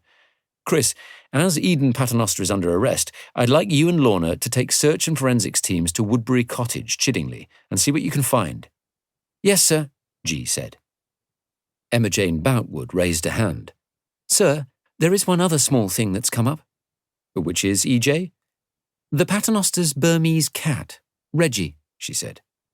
There were a few smiles. "Has that changed its name too, E.J.?" Grace asked facetiously. "And its hairstyle?" Several members of the team laughed. The DC smiled. "No, sir. But since Niall Paternoster was arrested, their next-door neighbour has been looking after it, popping in every day to feed it. She has a key. But she phoned earlier this afternoon, concerned, because she's off to Cornwall on Monday to stay with her daughter and her family for the next month. So we need someone to take care of it, unless Eden is going to get police bail and return to the house, perhaps." "That's not going to happen," Grace said. "With the charges she's facing and her behaviour to date, she's a flight risk. I think she's going to be remanded in custody." "In which case," E.J. asked, "how are we going to look after the cat? Another neighbour, perhaps? It's quite a docile creature. If not, we'll get it taken to a sanctuary, Rastead or somewhere like that." Grace knew that Cleo would jump at the chance of having a cat. She'd been talking seriously about getting one only recently, when she'd seen rodent droppings in their utility room, and mentioned that a bag of Humphrey's biscuits had been gnawed open. "I might be able to help out, E.J., he said. "I know it's not correct procedure, but I'll speak to my wife and get back to you. I just need to ask her how she thinks our dog would get on with a cat." "Thank you, sir." Chapter 114. Monday, the 16th of September. Cleo was thrilled about the idea of fostering the cat, even if it only turned out to be for a short while. She told Roy that Humphrey seemed to get on really well with cats. He'd loved playing with both her sister's cats and her parents' 2 tabby cats. And maybe this one would sort out the mouse problems she was increasingly certain they had. Over the weekend, Grace had gone into the office several times to arrange the interview strategy for Eden Paternoster and observe the interviews with Glenn Branson. He'd also briefed Norman Potting to arrange with the magistrates' court a request for a warrant for further detention, which had been successful. E.J. had checked there was a cat carrier basket in the Paternoster's house, and Grace planned to pick Reggie up on the way home. As he drove into the police HQ just before 8:30 a.m., he reckoned he might be going home in less than an hour's time if A.C.C. Pugh carried out his threat to suspend him when they met this morning. He parked behind the major crime building, then went into his office to check his email for any updates and, out of force of habit, the overnight serials, all the logged crimes reported in the county. Then, at 8:50 a.m., wondering what awaited him, but surprised how relaxed he felt about what could be a career-changing meeting in 10 minutes' time, he stepped back out into glorious warm sunshine.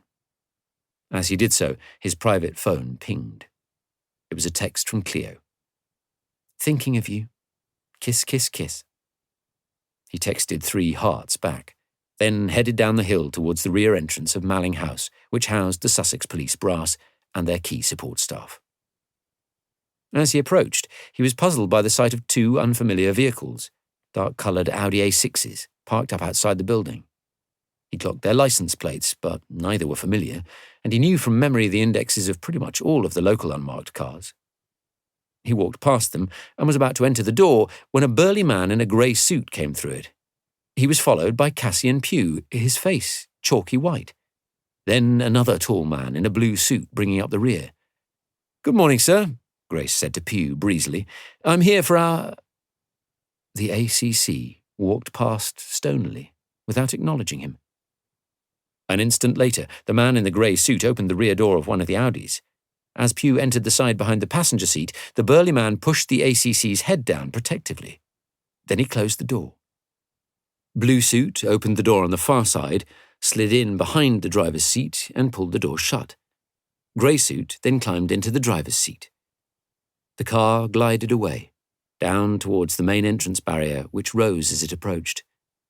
Then it was gone. Grace hesitated, uncertain what to do. Was this it? Clearly, Pugh had been arrested, he thought to his immense relief. Hadn't he? It certainly looked like it. He wondered if the crew of the second Audi were searching his office. He turned and headed back towards the major crime building, unsure whether to be elated or worried. Then his phone rang. It was Alison Vosper. "Roy, how are you?" "Well, Mum, I'm not entirely sure." "I just wanted to let you know, before you heard it from anyone else, that we are arresting ACC Pugh. The evidence you gave us checked out. He's been suspended with immediate effect." For a few seconds, Grace was speechless. "Thank you for telling me, Mum."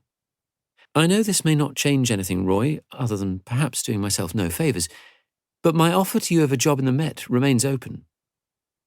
"I appreciate that, Mum. I really do." "One day, perhaps?" "Call me any time. You know where to reach me." "I really appreciate your faith in me." "Until then, stay safe." "And you, Mum."